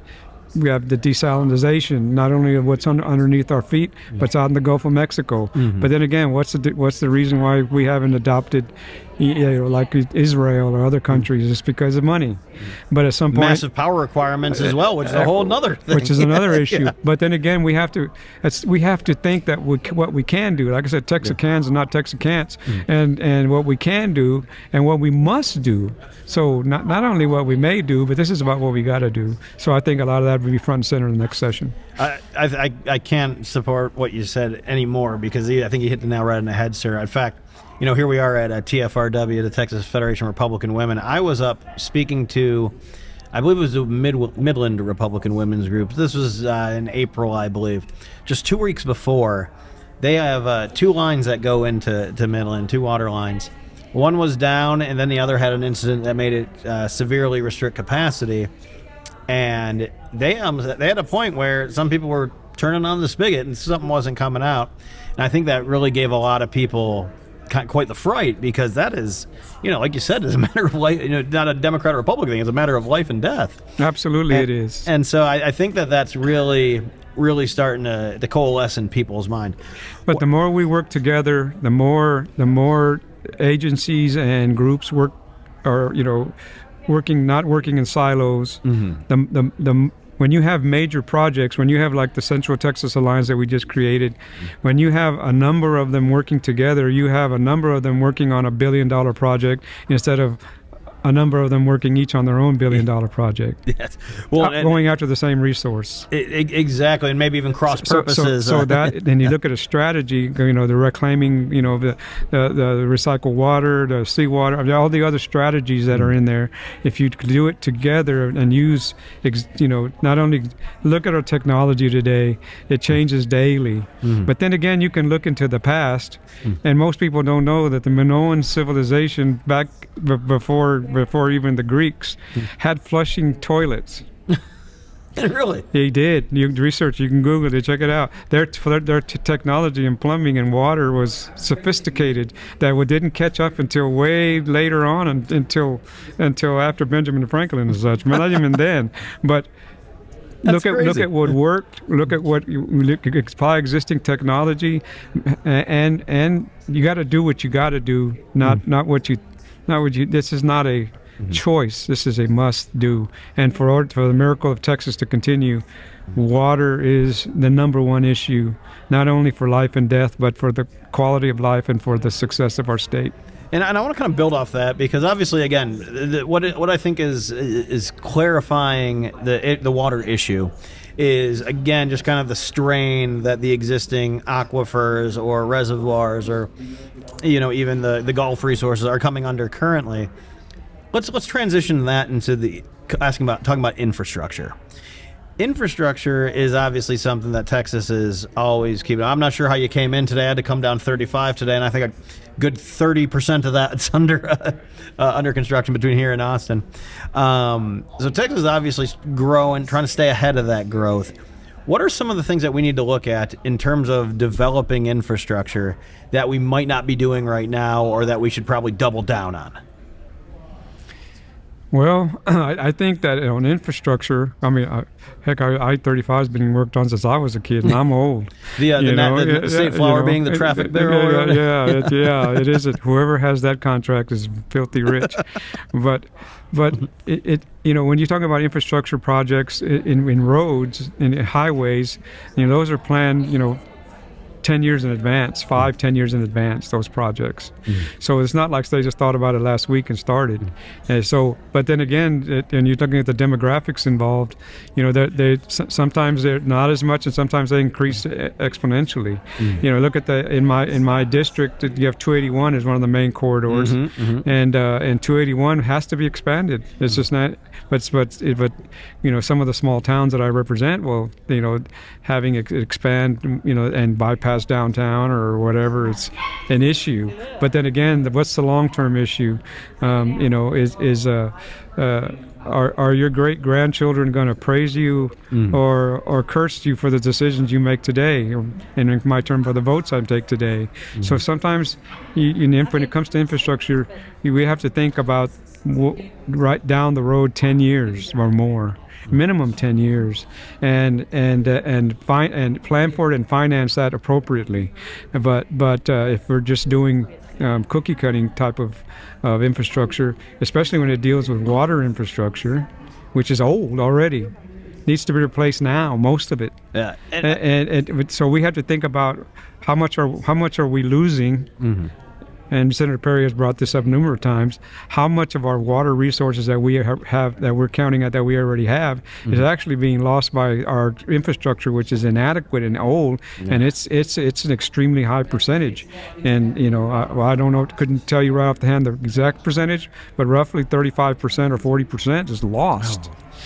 That is by leaking incredible. And old pipes and lead and so it's just like anything else. You're going to have something you must have, a must-have. You have to have in your plans to replace it, replacement, and they say call that deferred maintenance when they don't do it, and it ends up being extremely costly. So sometimes we have to invest in that infrastructure, especially that's a core resource like water, like roads, and not only for now, but planning to the future. When you build it now, you're not building it just for now, you're building it for 5-10 years down the road.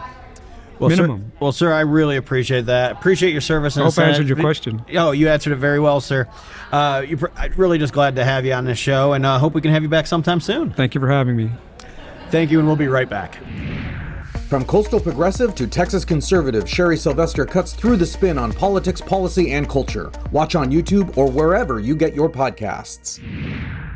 All right, and welcome back to The Right Idea, and that is it for our show. I think we've gone through all of the guests that we've had. Derek, I'm put you on the spot. Favorite guest, biggest headline, what'd you learn? Well, the biggest headline, I think, because we're closing it out here, and we could say is when Commissioner Buckingham called attention to the letter about what was going on at the Alamo, just found out hours ago that individual is no longer employed there. So now, granted, Jefferson still has to stitch this together, and it won't be out till 2 days after the news. But breaking news. But 2 if days you walked ago. by, you would have heard it here first.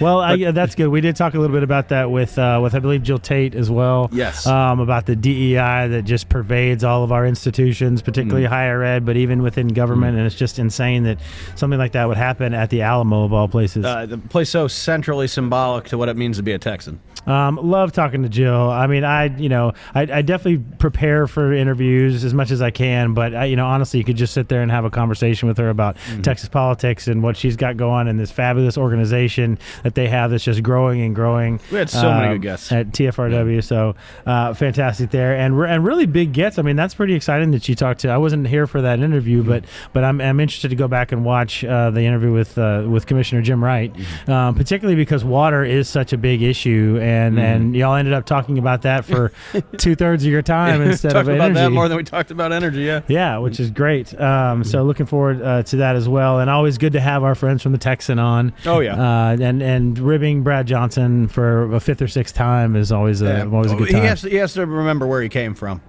He has to remember. Well, that wraps it up for us. So we have had a really good time here at TFRW. Thanks again to Madam President Jill Tate for having us and hosting us.